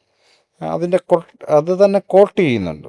കോട്ട് ചെയ്യുക മാത്രമല്ല, അതിൻ്റെ കോട്ട് ചെയ്യുന്നതിന് തൊട്ട് മുൻപായി അദ്ദേഹം എഴുതുന്ന വാചകം ഇത് ഇമ്പീരിയൽ ഗവൺമെൻറ് റിപ്പോർട്ടിലുള്ളതാണ്, അത് ഞാൻ കോട്ട് ചെയ്യുന്നു എന്ന് എഴുതിയിട്ടാണ് അത് കോട്ട് ചെയ്യുന്നത്. ആ ഇമ്പീരിയൽ ഗവൺമെൻറ് റിപ്പോർട്ടിലുള്ള കാര്യം തന്നെ അംബേദ്കർ പറഞ്ഞതാണെന്നാണ് ഹിന്ദുത്വ ശക്തികൾ പ്രചരിപ്പിച്ചിട്ടുണ്ട്. ഇമ്പീരിയൽ ഗവൺമെൻറ് അവരുടേതായ താല്പര്യങ്ങളുണ്ട്. അതൊരു മുസ്ലിം കലാപം മാത്രമാണ്, മുസ്ലിം ക്രൂരത മാത്രമാണെന്നൊക്കെ സ്ഥാപിക്കാൻ അവർക്ക് താല്പര്യമുണ്ട്. ഒരുപക്ഷെ ഞാൻ വിചാരിക്കുന്നത് പല വേർഷനിൽ നിന്നും അംബേദ്കർ ഇമ്പീരിയൽ ഗവൺമെൻറ് റിപ്പോർട്ട് തിരഞ്ഞെടുക്കുകയായിരുന്നില്ല. അദ്ദേഹത്തിന് മുന്നിൽ ഈ ഒരു ഒറ്റ സോഴ്സേ ഉണ്ടായിരുന്നു. അല്ല, അതിതിൻ്റെ ന്യായമാവുന്നില്ല, ആ തെറ്റായ നിഗമനങ്ങളുടെ ന്യായമാവുന്നില്ല. പക്ഷേ എനിക്കത് വായിച്ചപ്പോൾ എനിക്ക് മനസ്സിലായൊരു കാര്യം കൂടി ഒന്ന് ഷെയർ ചെയ്യണമെന്ന് തോന്നുന്നു. അതായത് മഹാത്മാഗാന്ധി ഖിലാഫത്ത് പ്രസ്ഥാനവുമായി ബന്ധപ്പെട്ട് അദ്ദേഹം മുന്നോട്ട് വെച്ച ഹിന്ദു മുസ്ലിം ഐക്യം എന്ന സങ്കല്പത്തിൻ്റെ ഒരു ഉള്ളടക്കമില്ലായ്മ, അതിൽ കോൺഗ്രസ് നേതൃത്വം കാണിച്ചിട്ടുള്ള നിരുത്തരവാദപരമായ സമീപനങ്ങൾ, ഇത് വിശദമാക്കുന്നതിൻ്റെ ഭാഗത്താണ് ഈ പറയുന്ന മലബാർ കലാപത്തെക്കുറിച്ചും 20 വർഷം ഇന്ത്യയിലെമ്പാടും നടന്ന ഹിന്ദു മുസ്ലിം കലാപങ്ങളെക്കുറിച്ചും ഒക്കെ അദ്ദേഹം പരാമർശിക്കും. ആ ഭാഗത്ത് യഥാർത്ഥത്തിൽ ഉദ്ദേശിക്കുന്നത് ഗാന്ധി വിചാരിച്ചതുപോലെ അത്ര നിഷ്കളങ്കമോ ലളിതമോ അല്ല ഇന്ത്യയിലെ ഹിന്ദു മുസ്ലിം ക്വസ്റ്റ്യൻ എന്ന് സ്ഥാപിക്കാനാണ് അദ്ദേഹം ശ്രമിച്ചത് എന്നൊരു പശ്ചാത്തലവും അതിനകത്തുണ്ട്. ഞാനീ പറയുന്നതൊന്നും തന്നെ ഹിന്ദുക്കൾക്ക് നേരെയുള്ള ഒരു മുസ്ലിം ആക്രമണവും ഒരു മുസ്ലിം രാജ്യം സ്ഥാപിക്കാനുള്ള പരിശ്രമവുമാണ് മലബാറിൽ നടന്നതെന്നുള്ള വാദത്തെ ന്യായീകരിക്കുന്നില്ല. അത് അവിടെ അങ്ങനെ ഒരു രാജ്യം പ്രഖ്യാപിച്ചപ്പോൾ തന്നെ അതിന് മലയാള രാജ്യമെന്നതിൻ്റെ പേര്, അത് ഹിന്ദുക്കളും മുസ്ലിങ്ങളും വാര്യത്ത് കുന്നൻ്റെ കൂടെ ഹിന്ദുക്കളടക്കമുള്ളവർ ഒരുമിച്ച് നിന്നിട്ടാണ് ഒരു രാജ്യം പ്രഖ്യാപിച്ചത്, അതല്ലാതെ ഒരു മുസ്ലിം രാജ്യമൊന്നും ആയിരുന്നില്ല. അപ്പോൾ അംബേദ്കറിൻ്റെ വിമർശനങ്ങളിൽ കുറിച്ച് പറഞ്ഞപ്പോൾ അതിൽ നിന്ന് എത്തിച്ചേരാവുന്ന ന്യായമായൊരു നിഗമനം, അംബേദ്കർ വിമർശനം ഉന്നയിച്ചിട്ടുണ്ട്. അത് ഇസ്ലാമിനെതിരെ മാത്രമല്ല പല മതങ്ങൾക്ക്. സ്പെസിഫിക്കലി ഇത് പ്രചരിപ്പിക്കുന്നത് കൊണ്ട് അത് നമ്മൾ സോർട്ട് ഔട്ട് ചെയ്ത് അതിനൊരു മറുപടി പറഞ്ഞിരിക്കുന്നത്. ഇസ്ലാം മതത്തോട് മതത്തിലെ ആചാരങ്ങളോട് അനുഷ്ഠാനങ്ങളോട് അതിൻ്റെ മനോഭാവങ്ങളോട് അംബേദ്കർ പുലർത്തിയ വിമർശനപരമായ സമീപനം ഒരു ക്രിട്ടിക്കൽ ഫ്രണ്ടിൻ്റെ വിമർശിക്കുമ്പോഴും ഒരു സുഹൃത്തിൻ്റെ വിമർശനമായിട്ടാണ് അതിനെ കാണേണ്ടത്. അത് ഇപ്പോഴും റെലവൻ്റായ പല ഘടകങ്ങളും ആ വിമർശനത്തിലുണ്ട് എന്നാണ് പറഞ്ഞൊരു കാര്യം. എന്നാൽ അംബേദ്കർ ഏകപക്ഷീയമായ നിഗമനത്തിലെത്തിയ വിമർശനങ്ങളും അതിനകത്ത് കാണാൻ പറ്റും. ഇതൊന്നും അംബേദ്കർ ഒരു ഇസ്ലാം വിരുദ്ധനാണ് എന്നതിൻ്റെ തെളിവല്ല ഒരിക്കലും. എന്നതാണ് അടിസ്ഥാനപരമായി നമുക്ക് എത്തിച്ചേരാൻ കഴിയുന്ന ഒരു അവിടെ അംബേദ്കർ കാണാതെ പോയത് എന്താണെന്ന് വെച്ചാൽ അവിടെ ഒരു കാർഷിക സമരത്തിൻ്റെ, അല്ലെങ്കിൽ അവിടെ ഭൂ ഉടമ സമ്പ്രദായത്തിനെതിരായിട്ടുള്ള കർഷകരുടെ സമരം, അവിടെ കുടിയായ്മാർക്ക് അല്പം മാത്രമായി കൊടുത്തിരുന്ന അവകാശങ്ങൾ ബ്രിട്ടീഷ് സർക്കാർ, അതായത് ടിപ്പുവിൻ്റെ കാലത്ത് കൊടുത്തിരുന്ന അവകാശങ്ങൾ ബ്രിട്ടീഷ് സർക്കാർ 1800 പുനഃസ്ഥാപിച്ചു. അതായത് അവിടുത്തെ മറ്റേ ഭൂപ്രഭുക്കൾക്ക് ആ അവകാശം തിരിച്ചു കൊടുക്കുകയാണ്. അങ്ങനെ 121 വർഷം നീണ്ടുനിന്ന സമരത്തിൻ്റെ ഒരു കൾമിനേഷൻ 1921 നമ്മൾ കാണുന്നു. ആ കർഷക സമരത്തിൻ്റെ ഇതൊന്നും ഹിന്ദുത്വവാദികൾക്ക് കാണേണ്ടതില്ല. പക്ഷേ ഇത് ബ്രിട്ടീഷുകാർ ഇത് കണ്ടിട്ടും അവർ കണ്ടില്ല എന്ന് നടിക്കുകയാണ് ചെയ്തത്. ഈ വശം അതിലുണ്ട്. അതോടൊപ്പം തന്നെ ഖിലാഫത്ത് സമരവുമായി ബന്ധപ്പെട്ട് അതിലുള്ള പ്രശ്നങ്ങൾ അംബേദ്കർ ചൂണ്ടിക്കാണിച്ചതിലും ഒരു സത്യമുണ്ടാകും. ഗാന്ധിയുടെ ഇടപെടലുകളുടെ അത് വേറെ തന്നെ ക്രിട്ടിക്കലായി പരിശോധിക്കേണ്ട ഒരു കാര്യമാണ്. ഏതായാലും അത് പിടിച്ചാൽ കിട്ടാത്ത വിധത്തിൽ ബ്രിട്ടീഷ് സർക്കാരിൻ്റെ ബോധപൂർവമായിട്ടുള്ള ആക്രമണ ത്വരവുണ്ടായിരുന്നു. ഒരു ഹിന്ദു മുസ്ലിം റിഫ്റ്റ്, ഭിന്നിപ്പ് ഉണ്ടാക്കുക എന്നത് അവരുടെ പദ്ധതിയാണ്. നമുക്കറിയാവുന്ന പോലെ അത് 1860 മുതൽ തുടങ്ങിയ ഒരു പദ്ധതിയുടെ ഭാഗമാണ്. എന്ന് മാത്രമല്ല മുസ്ലിങ്ങൾ, അത് നമുക്ക് സണ്ണിക്കും എല്ലാവർക്കും അറിയാവുന്ന ഒരു കാര്യമാണ്. എന്നാൽ പോലും ഞാനത് ആവർത്തിക്കുന്നത് എന്താണെന്ന് വെച്ച് കഴിഞ്ഞാൽ അത് നമ്മൾ മനസ്സിലാക്കേണ്ടതുണ്ട്. ഈ ഇവിടുത്തെ പിന്നോക്കക്കാർക്കും ദളിതുകൾക്കും ബ്രിട്ടീഷ് ഭരണം ദ്രോഹകരമാണ് എന്ന് നമുക്ക് പറയാൻ കഴിയില്ല പൊതുവെ. കാരണം ഇവിടെ അതിനേക്കാൾ വലിയ ദ്രോഹം ഇവിടെ ജാതി സമ്പ്രദായത്തിൻ്റെ പേരിൽ മേൽജാതി സവർണരുടെ മേലിൽ നിന്ന് അവർ അനുഭവിക്കുന്നുണ്ടല്ലോ. അപ്പോൾ അതുകൊണ്ട് അവർക്കൊരു സഹായമായിട്ടാണ് നമ്മൾ ഭീമ കൊറോഗോ സംഭവം ബ്രിട്ടീഷ് സർക്കാരിൻ്റെ സഹായത്തോടു കൂടിയാണല്ലോ ദലിതുകൾ നടത്തിയത്. അതോടൊപ്പം തന്നെ ശ്രീനാരായണ ഗുരു പറഞ്ഞതായിട്ട് നമ്മൾ കേട്ടിട്ടുണ്ട്, നമുക്ക് സന്യാസം നൽകിയത് ബ്രിട്ടീഷുകാരാണ്. അപ്പോൾ അത് പൊതുവായ ചില സൂചന നമുക്ക് തന്നെ. അതിന് മുസ്ലിങ്ങളെ സംബന്ധിച്ചുള്ള അവരെ അപരന്മാരാക്കി കണ്ടിട്ടാണ് ബ്രിട്ടീഷ് ഭരണം ഉണ്ടായിരുന്നത്. അതിലെ ഏറ്റവും പീഡിതരായ വിഭാഗം ബ്രിട്ടീഷുകാർ അപരന്മാരായി കണ്ടത് ഹിന്ദു നേതാക്കന്മാരെയല്ല, മുസ്ലിങ്ങളെയാണ്. മുസ്ലിം വിഭാഗത്തെ ടാർഗറ്റ് ചെയ്തിട്ട് തന്നെയാണ് ബ്രിട്ടീഷ് ഭരണത്തിൽ. അത് അവരുടെ രേഖകളൊക്കെ ഉണ്ട്. നെഹ്റുവിൻ്റെ പഠനങ്ങൾ, എല്ലാവരുടെ പഠനങ്ങളും ചരിത്ര ഗ്രന്ഥങ്ങളിലെല്ലാം ഉള്ള ഒരു വീക്ഷണം ഇത് തന്നെയാണ്. അപ്പോൾ ആ നിലക്ക് ഈ സമരോജ്വലമായ ഒരു സമൂഹമായി മുസ്ലിങ്ങൾ മാറിയിട്ടുണ്ടായിരുന്നു. അതിൽ നിയന്ത്രണാതീതമായിട്ട് ചില സംഘങ്ങൾ നടന്നിട്ടുണ്ടാവും. ഇപ്പം അവിടെ ഹിന്ദു കൂട്ടക്കരുതികളോ അല്ലെങ്കിൽ ഹിന്ദുക്കൾക്കെതിരെ ഒരു കലാപവും നടന്നിട്ടില്ല എന്നൊന്നും നമുക്ക് വാദിക്കാൻ കഴിയില്ല. അംബേദ്കർ പറഞ്ഞതിലും ഒരു സത്യമുണ്ട്, ചില സംഗതികളൊക്കെ നടന്നിട്ടുണ്ട്. പക്ഷേ അതിൻ്റെ ഒരു സമഗ്രതയിൽ വായിക്കുന്നതിൽ പരാജയപ്പെട്ടു എന്നതാൽ അല്ലാതെ വേറൊരു വിമർശനവും നമുക്ക് അതിൽ ഉന്നയിക്കാനില്ല. ചില സംഭവങ്ങൾ, അരുതായ്മകളൊക്കെ സംഭവിച്ചിട്ടുണ്ടാകും, അതിന് നമ്മൾ നിഷേധിക്കുന്നില്ല. പക്ഷേ അതിലൊരു ബ്രിട്ടീഷ് വിരുദ്ധത, കൊളോണിയൽ വിരുദ്ധത, അതോടൊപ്പം തന്നെ ജന്മിത്വത്തിനെതിരെ, നാടുവാഴിത്വത്തിനെതിരായിട്ടുള്ള കർഷകരുടെ സമരം, ഇതുപോലുള്ള വശം കൂടെ നമ്മൾ കാണുമ്പോഴാണ് അത് സമഗ്രമാകുന്നത്. ഏറ്റവും അവസാനമായിട്ട് നമ്മൾ ചരിത്രം പരിശോധിക്കുമ്പോൾ ഡോക്ടർ BR അംബേദ്കറുടെ നേതൃത്വത്തിൽ നടന്ന പ്രായോഗിക ഇടപെടലുകളും ആശയാന്വേഷണവും ഒക്കെ വളരെ സമ്പന്നമായ ഒരു നീക്കിയിരിപ്പ് നമുക്ക് നൽകിയിട്ടുണ്ട്. എന്നാൽ സമകാലിക ഇന്ത്യ ഏതാണ്ട് പൂർണ്ണമായും ഹിന്ദുത്വ ശക്തികൾക്ക് കീഴ്പ്പെട്ട അവസ്ഥയിലാണുള്ളത്. ഈ ഘട്ടത്തിൽ നമ്മൾ ന്യായമായി ആലോചിക്കേണ്ടത് ഈ ഹിന്ദുത്വത്തിൻ്റെ അപകടത്തെ, അന്ന് അംബേദ്കർ അടക്കമുള്ള നിരവധി മനുഷ്യർ ചൂണ്ടിക്കാണിച്ച അപകടങ്ങളെല്ലാം ഒന്നൊന്നായി ഇന്ത്യയിൽ സംഭവിച്ചുകൊണ്ടിരിക്കുകയാണ്. നിരുപാധികമായി, ചോദ്യം ചെയ്യാനാവാത്ത വിധം അത് സംഭവിച്ചുകൊണ്ടിരിക്കുക. തീർച്ചയായിട്ടും അവരുടെ നിരീക്ഷണങ്ങൾ ശരിയായിരുന്നു എന്ന് തന്നെയാണ് തെളിയിക്കുന്നത്. അപ്പോഴും അവരുടെ നിലപാടുകളെ പ്രയോഗവൽക്കരിക്കുന്നതിൽ, പ്രായോഗിക രാഷ്ട്രീയ പ്രവർത്തനമാക്കി മാറ്റുന്നതിൽ ഇന്ത്യ ബഹുദൂരം പിന്നിലാണ് എന്നുള്ളൊരു യാഥാർത്ഥ്യവുമുണ്ട്. അപ്പോൾ ഇതിൻ്റെ ഒരു സാധ്യത എത്രത്തോളം ഉണ്ട് എന്നത് നമ്മൾ പരിശോധിക്കേണ്ട ഒരു കാര്യമാണ്. അപ്പം അതിനകത്ത് എൻ്റെ ഒരു നിരീക്ഷണം, ഇന്ത്യ ഉപഭൂഖണ്ഡം വളരെ ഡൈവേഴ്സിഫൈഡ് ആയിട്ടുള്ള ഒരു സമൂഹത്തെയാണ് ഉൾക്കൊള്ളുന്നത്. ഈ ഡൈവേഴ്സിഫൈഡ് ആയിട്ടുള്ള സമൂഹമായിരിക്കെ തന്നെ നമുക്കെല്ലാവർക്കും ഒരുമിച്ച് വരാനുള്ള ഒരു സ്ഥലവും നമുക്ക് ആവശ്യമുണ്ട്. അതല്ലാതെ നമുക്ക് എഗ്രിമെൻറ്റിൻ്റെ അടിസ്ഥാനത്തിൽ മാത്രം ജീവിക്കാൻ പറ്റില്ല. അതെ. രണ്ട് മനുഷ്യ സമൂഹങ്ങൾക്ക് അതെ എഴുതപ്പെട്ട എഗ്രിമെന്റിന്റെ അടിസ്ഥാനത്തിൽ മാത്രമൊന്നും ജീവിക്കാൻ അതെ പറ്റില്ല. അവർ നിരന്തരമായി ഇന്ററാക്ട് ചെയ്യുന്നവർ, തീർച്ചയായിട്ടും. ഒരു ഓർഗാനിക് യൂണിറ്റി എന്ന് പറയുന്ന ഒരു സംഗതി കൂടി അതെ സമൂഹത്തിൽ വേണം. അതെ അതെ അതെ അപ്പം അങ്ങനെ ഒരു പൊതുവായിട്ടുള്ളൊരു ഇടം നിർമ്മിക്കപ്പെടും തോറും ദുർബലപ്പെടുന്നു. അങ്ങനെ രൂപപ്പെട്ട് വന്നാൽ അതിനെ ഇല്ലാതാക്കുന്ന, അതെ അതിൻ്റെ ഘടകങ്ങളെ പരസ്പര ശത്രുതയിൽ നിർത്തുന്ന അതെ ഒരു സോഷ്യൽ എഞ്ചിനീയറിംഗ് ആണ് ഇപ്പോൾ ഇന്ത്യയിൽ നടന്നുകൊണ്ടിരിക്കുന്നത്. ഒരു ഉദാഹരണം പറയാം. അതെ. കേരളത്തിൽ ഏറ്റവും വലിയ ജനസംഖ്യയുള്ളതും എന്നാൽ അധികാരത്തിൻ്റെ പല തരത്തിലുള്ള ആക്രമണങ്ങൾക്ക് വിധേയമാകുകയും ചെയ്യുന്ന വിഭാഗങ്ങളുണ്ട്. അപ്പോൾ കേരളത്തിൽ മുസ്ലിങ്ങൾ കുറച്ചുകൂടി ഓർഗനൈസ്ഡാണ്, ഭരണത്തിൽ പങ്കാളിത്തമുള്ളവരാണ്. കേരളത്തിലെ പിന്നോക്ക വിഭാഗങ്ങളും ഭരണത്തിൽ പങ്കാളിത്തമുള്ളവരാണ്. എന്നാൽ ഇവിടുത്തെ ഡീപ്പ് സ്റ്റേറ്റ്, ഇവിടുത്തെ ഭരണ നിയന്ത്രണം പരിപൂർണമായും സവർണ സമുദായങ്ങളുടെ കൈവശമാണ് അതിരിക്കുക. ആ സാമ്പത്തിക ശക്തികളും അതെ ആ സമുദായങ്ങളുമാണ് അത് ചെയ്യുന്നത്. അതെ ഇതിനെ മാറ്റിമറിക്കാൻ കഴിയുന്ന രണ്ട് പ്രധാനപ്പെട്ട ഘടകങ്ങളാണ് കേരളത്തിലെ മുസ്ലിങ്ങളും പിന്നോക്കക്കാരും ദളിതരും. ഇവർ ഒരു കാരണവശാലും ഐക്യപ്പെടാതിരിക്കുന്ന വിധമുള്ള വളരെ വലിയൊരു സോഷ്യൽ ഡിസ്കോഴ്സ് അതെ അതെ കേരളത്തിൽ ഉയർത്തിക്കൊണ്ടുവന്നു. തീർച്ചയായിട്ടും വളരെ കൃത്യമായിട്ട് ആസൂത്രണം ചെയ്ത് നടത്തിക്കൊണ്ടിരിക്കുകയാണ്. ഇത് തന്നെയാണ് ഇന്ത്യയിലെമ്പാടും നടന്നുകൊണ്ടിരിക്കുന്നത്.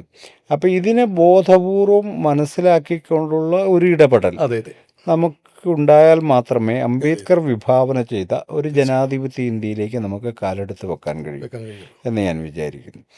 അപ്പോൾ അതിൻ്റെ പലതരത്തിലുള്ള പരീക്ഷണങ്ങളും പരാജയപ്പെട്ടു. കാരണം നിരവധി പരീക്ഷണങ്ങൾ നടന്നല്ലോ. അതെല്ലാം ഓരോ ഘട്ടത്തിൽ പരാജയപ്പെടുത്തപ്പെടുകയോ സ്വയം പരാജിതരാകുകയോ ചെയ്യുന്നൊരു ദയനീയമായ കാഴ്ചയും നമ്മുടെ മുന്നിലുണ്ട്.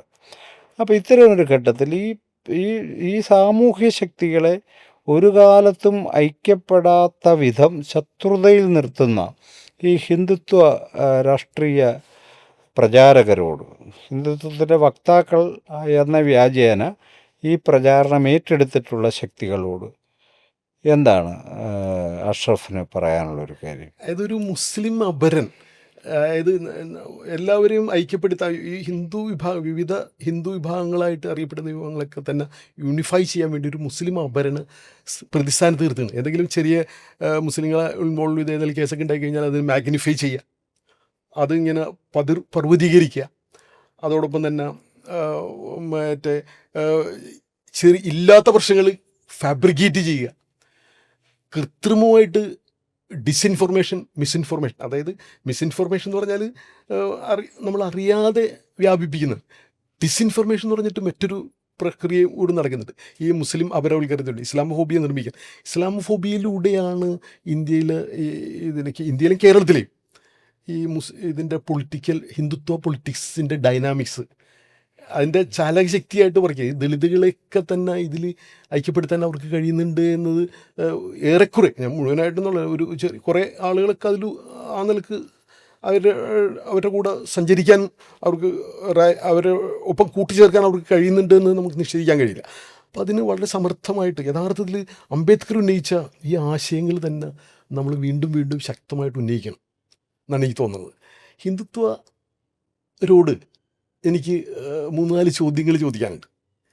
അതായത് അംബേദ്കർ ഒരു മുസ്ലിം വിരുദ്ധനാണ്, അദ്ദേഹം ഒരു ഹിന്ദുത്വവാദിയാണ് എന്നുള്ള തരത്തിലുള്ള ഡിസ്കോഴ്സ് നടത്തുന്ന ആളുകളോട് അവർ മറുപടി പറയേണ്ട 3-4 ചോദ്യങ്ങളുണ്ട്. ഒന്ന്, സമത്വവും സാഹോദര്യവും അംഗീകരിക്കുന്നുണ്ടോ? നിങ്ങൾ എല്ലാവരും തുല്യരാണെന്ന് നിങ്ങൾ അംഗീകരിക്കുന്നുണ്ടോ? അംഗീകരിക്കുന്നതിൽ എന്തുകൊണ്ടാണ് ദളിതുകൾക്കും അതുപോലെ മുസ്ലിങ്ങൾക്കും നിങ്ങൾ തുല്യമായ പങ്കാളിത്തവും അവകാശവും നിങ്ങൾ കൊടുക്കാത്തത്? എന്തുകൊണ്ടാണ് അവർ കൂടുതലായി ജയിലിൽ അടക്കപ്പെടുന്നത്? എന്തുകൊണ്ടാണ് അവർ എല്ലാ തരത്തിലുള്ള പീഡനങ്ങൾക്കും അക്രമങ്ങൾക്കും വിധേയരായി അതിനെല്ലാം ന്യായീകരിക്കുന്ന അല്ലെങ്കിൽ അതൊന്നും സംഭവിക്കുന്നില്ല എന്ന തരത്തിൽ നിങ്ങൾ സംസാരിച്ചുകൊണ്ടിരിക്കുന്നത്? ഒന്നാമത്തെ ചോദ്യം. അപ്പോൾ സമത്വം, നിങ്ങൾ ഇവർ സഹോദരന്മാരാണെന്ന് തന്നെ വിശ്വസിക്കുന്നത്, ഹിന്ദുക്കളിലെ വിവിധ വിഭാഗങ്ങൾ പോലും സഹോദരന്മാരാണെന്ന് വിശ്വസിക്കുന്നുണ്ടോ എന്നുള്ള ചോദ്യം കൂടെ അതിൽ മർമ്മമാണ്. വിശ്വസിക്കുന്നില്ല. സമത്വത്തിലും സാഹോദര്യത്തിലും വിശ്വസിക്കുന്നില്ല, നീതിയിലൊട്ടും വിശ്വസിക്കുന്നില്ല, മനുഷ്യൻ്റെ അന്തസ്സിലും വിശ്വസിക്കുന്നില്ല. അപ്പോൾ അതുകൊണ്ട് അംബേദ്കറെ യഥാർത്ഥത്തിൽ നിങ്ങൾ സ്നേഹിക്കുന്നവരാണെങ്കിൽ അംബേദ്കറുടെ ഈ ആശയമാണ് നിങ്ങൾ ഉൾക്കൊള്ളേണ്ടത്. നിങ്ങൾ അതിലേക്ക് നിങ്ങൾ വരണം. അങ്ങനെ ഒന്ന് വരാൻ തയ്യാറുണ്ടോ എന്നതാണ് ചോദ്യം. മതം പൗരത്വത്തിൻ്റെ ഒരു മാനദണ്ഡമാക്കുന്ന ഒരു പ്രക്രിയ തുടങ്ങിയത് ഹിന്ദുത്വവാദികളാണ്. അംബേദ്കർക്ക് അത്തരം ഒരു ഭരണഘടന അംബേദ്കർ നിർമ്മിച്ചിട്ടില്ല. വളരെ കൃത്രിമമായിട്ട് നിങ്ങളുണ്ടാക്കിയതാണ്. ഹിന്ദുത്വർ ഉണ്ടാക്കിയതാണ്. അംബേദ്കർ നിങ്ങളുടെ ആളാണെങ്കിൽ നിങ്ങൾ എന്തുകൊണ്ടത് തിരുത്തുന്നില്ല? നിങ്ങൾ തിരുത്താൻ നിങ്ങൾക്ക് ബാധ്യതയുള്ളതാണല്ലോ, നിങ്ങളത് ചെയ്യുന്നില്ല. ഇനി മുസ്ലിം ദളിത് അപരവൽക്കരണത്തിനെതിരെ നിങ്ങൾക്ക് ചെയ്യാൻ കഴിയുന്ന എന്താണ്? അവർ സഹോദരന്മാരാണെങ്കിൽ, നിങ്ങളുടെ സഹോദരന്മാരും നിങ്ങളുടെ സമന്മാരുമാണ് അവരെങ്കിൽ നിങ്ങൾ അവരെ ചേർത്ത് പിടിക്കണം. മുസ്ലിം പേടി കൊണ്ട് മനുഷ്യരൊക്കെ മുഴുവൻ അങ്ങോട്ട് പരസ്പരം തമ്മിലടിപ്പിക്കുന്ന വിഭാഗങ്ങളാക്കി മാറ്റണം എന്തിനാണ് നിങ്ങൾ? അപ്പോൾ അതിൻ്റെ ആവശ്യമില്ല. കേരള സ്റ്റോറി നമുക്കറിയാം. കേരള സ്റ്റോറി എന്ന് പറഞ്ഞിട്ട് 3 സ്ത്രീകളുടെ ഒരു പ്രശ്നം, 3000-ലേറെ സ്ത്രീകൾ ഇവിടെ നിന്ന് ഒളിച്ചോടി സിറിയയിൽ പോയി എന്ന നിലക്ക് കഥയുണ്ടാക്കിയത് എന്തിനാണ്? ഇതിന് പ്രധാനമന്ത്രി പോലും റാറ്റിഫൈ ചെയ്തത് എന്തിനാണ്? ഇതൊക്കെ ഒരു പ്രചാരണ ആയുധമായിട്ട് ഉപയോഗിക്കുന്നത് എന്തിനാണ്? ഇതൊക്കെ മനുഷ്യരിലെ സമൂഹങ്ങളിൽ ഛിദ്രം ഉണ്ടാക്കുക, സമൂഹത്തിൽ ഭിന്നിപ്പുണ്ടാക്കുക, അപരന്മാരാക്കുക, ഈ തരത്തിലുള്ള പ്രക്രിയകൾ നിങ്ങൾ അംബേദ്കർ ഒരിക്കലും ഇതിനെ ഇങ്ങനെ ചെയ്യാനല്ല, ഇങ്ങനെ ചെയ്യരുത് എന്നാണ് അംബേദ്കറുടെ സന്ദേശം നമ്മളോട് പറഞ്ഞിരിക്കുന്നത്. അതുപോലെ ഇന്ത്യൻ ഡീപ്പ് സ്റ്റേറ്റിൽ ഇന്ന് പുനർനിർമ്മിക്കാൻ നിങ്ങൾ തയ്യാറുണ്ടോ? അംബേദ്കർ ഒരിക്കലും ഇത്തരം ഡീപ്പ് സ്റ്റേറ്റിനെ അംഗീകരിച്ച ആളല്ല. ഈ ഡീപ്പ് സ്റ്റേറ്റിന് എല്ലാവരുടെയും പങ്കാളിത്തം വഴി ഇതിനെ പുനർനിർണ്ണയിക്കണം എന്ന് ആഹ്വാനം ചെയ്യാൻ അംബേദ്കർ ചെയ്തിട്ടുള്ളത്. എല്ലാവർക്കും പങ്കാളിത്തം കൊടുക്കണമെന്നാണ് അംബേദ്കർ പറഞ്ഞിട്ടുള്ളത്. അത്തരം ഒരു സംവരണത്തിൻ്റെ തലത്തിൽ, അല്ലെങ്കിൽ എല്ലാ വിഭാഗങ്ങൾക്കും എല്ലാ സാമൂഹ്യ ഐഡൻറ്റിറ്റികൾക്കും തുല്യമായ പ്രാതിനിധ്യം കൊടുക്കുന്ന തരത്തിലേക്ക് ഇന്ത്യൻ സമൂഹത്തെ മാറ്റാൻ നിങ്ങൾക്ക് തയ്യാറുണ്ടോ? നിങ്ങൾ എന്തുകൊണ്ട് അതിൽ മടിച്ചു നിൽക്കുന്നു? അംബേദ്കർ നിങ്ങൾ ചേർത്ത് നിർത്തുന്നുണ്ടെങ്കിൽ നിങ്ങളിത് ചെയ്യണം. ഇങ്ങനെ ചെയ്യാതെ ഒരു കപടമായി നിന്നിട്ട് ഇത്തരത്തിൽ അംബേദ്കർ എവിടെയോ പറഞ്ഞ ചില കാര്യങ്ങൾ അവിടെ മറ്റേ അനവസരത്തിൽ ഉദ്ധരിച്ചുകൊണ്ട്, തെറ്റായി കട്ട് ആൻഡ് പേസ്റ്റ് ചെയ്തുകൊണ്ട്, ഇങ്ങനെ അംബേദ്കറേറ്റുകളുടെ പേരിൽ ദളിതുകളെ മുഴുവൻ ഈ തരത്തിൽ സോഷ്യൽ എഞ്ചിനീയറിംഗ് വിധേയമാക്കുന്ന ഒരു പ്രക്രിയ നിങ്ങൾ അവസാനിപ്പിക്കുകയാണ് ചെയ്യേണ്ടത്. യഥാർത്ഥത്തിൽ നിങ്ങൾ കാര്യങ്ങൾ കൂടുതൽ അവധാനതയോട് പഠിക്കാനും ഡീപ്പർ ലെവലിൽ സമൂഹത്തിൽ എങ്ങനെയാണ് സമൂഹം പുരോഗമിക്കുന്നത്. യഥാർത്ഥത്തിൽ അംബേദ്കർ തന്നെ അദ്ദേഹത്തിൻ്റെ രചനകളിൽ പറഞ്ഞ പോലെ ഇന്ത്യയുടെ നാശമാണ് ഈ തരത്തിലുള്ള ഇന്ത്യ പുനരുജ്ജീവിക്കണമെങ്കിൽ ഇവിടെ സ്ഥിതി സമത്വവും അവസര സമത്വവും സാമൂഹ്യ സമത്വവും എല്ലാം ഉണ്ടാകണം. അതിനുവേണ്ടി നിങ്ങൾ ശ്രേണീകൃതമായ നിങ്ങളുടെ പദ്ധതികൾ എല്ലാ സമൂഹങ്ങളിലും അതുണ്ട് എന്ന് ഞാൻ അംഗീകരിക്കുന്നു. അതിനെല്ലാം എതിരായിട്ട് സമത്വത്തിനും സാഹോദര്യത്തിനും വേണ്ടിയുള്ള ഒരു പ്രസ്ഥാനമായി നിങ്ങൾ മാറുക. അംബേദ്കറെ ചേർത്ത് നിർത്താൻ നിങ്ങൾ ആഗ്രഹിക്കുന്നത് അതാണ് ചെയ്യേണ്ടത് എന്നാണ് എനിക്ക് അവരോട് ഉള്ള വിമർശനം. അംബേദ്കറെ മിസ്അപ്രോപ്രിയേറ്റ് ചെയ്തിട്ടാണ് അവർ ഈ കാര്യങ്ങൾ ചെയ്യുന്നത്. നമുക്ക് ചർച്ച അവസാനിപ്പിക്കാം. ഏതായാലും വളരെ പ്രധാനപ്പെട്ട ചില കാര്യങ്ങൾ ഉന്നയിച്ചു ഇതിനകത്ത്. അതെ, അംബേദ്കറെ ചുറ്റിപ്പറ്റി നടക്കുന്ന അപവാദ പ്രചാരണങ്ങളുടെ അടിസ്ഥാന രഹിതമായ കാര്യങ്ങളാണെന്നുള്ളത് വെളിവാക്കപ്പെട്ടിട്ടുണ്ട്. അംബേദ്കറിൻ്റെ ചിന്തയുടെ മൗലികതകളും ഏറെക്കുറെ പങ്കുവയ്ക്കപ്പെട്ടിട്ടുണ്ട്.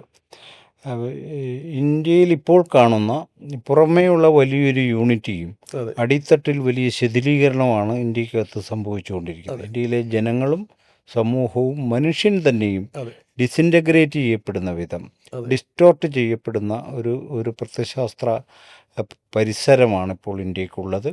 ഇതിൽ നിന്ന് ഇന്ത്യക്ക് മോചനം കിട്ടണമെങ്കിൽ ബാബാ സാഹിബ് ഡോക്ടർ BR അംബേദ്കർ മുന്നോട്ട് വെച്ച സമത്വം, സ്വാതന്ത്ര്യം, സാഹോദര്യം, നീതി, മനുഷ്യാന്തസ് തുടങ്ങിയ മൂല്യങ്ങളെ ഉയർത്തിപ്പിടിച്ചുകൊണ്ടുള്ള ഒരു വലിയ മുന്നേറ്റം ബഹുജനങ്ങൾക്കിടയിൽ ആവശ്യമാണ് എന്നുള്ളൊരു നിഗമനത്തിൽ നമുക്ക് ഈ ചർച്ച അവസാനിപ്പിക്കാം. തീർച്ചയായിട്ടും. ഓക്കെ.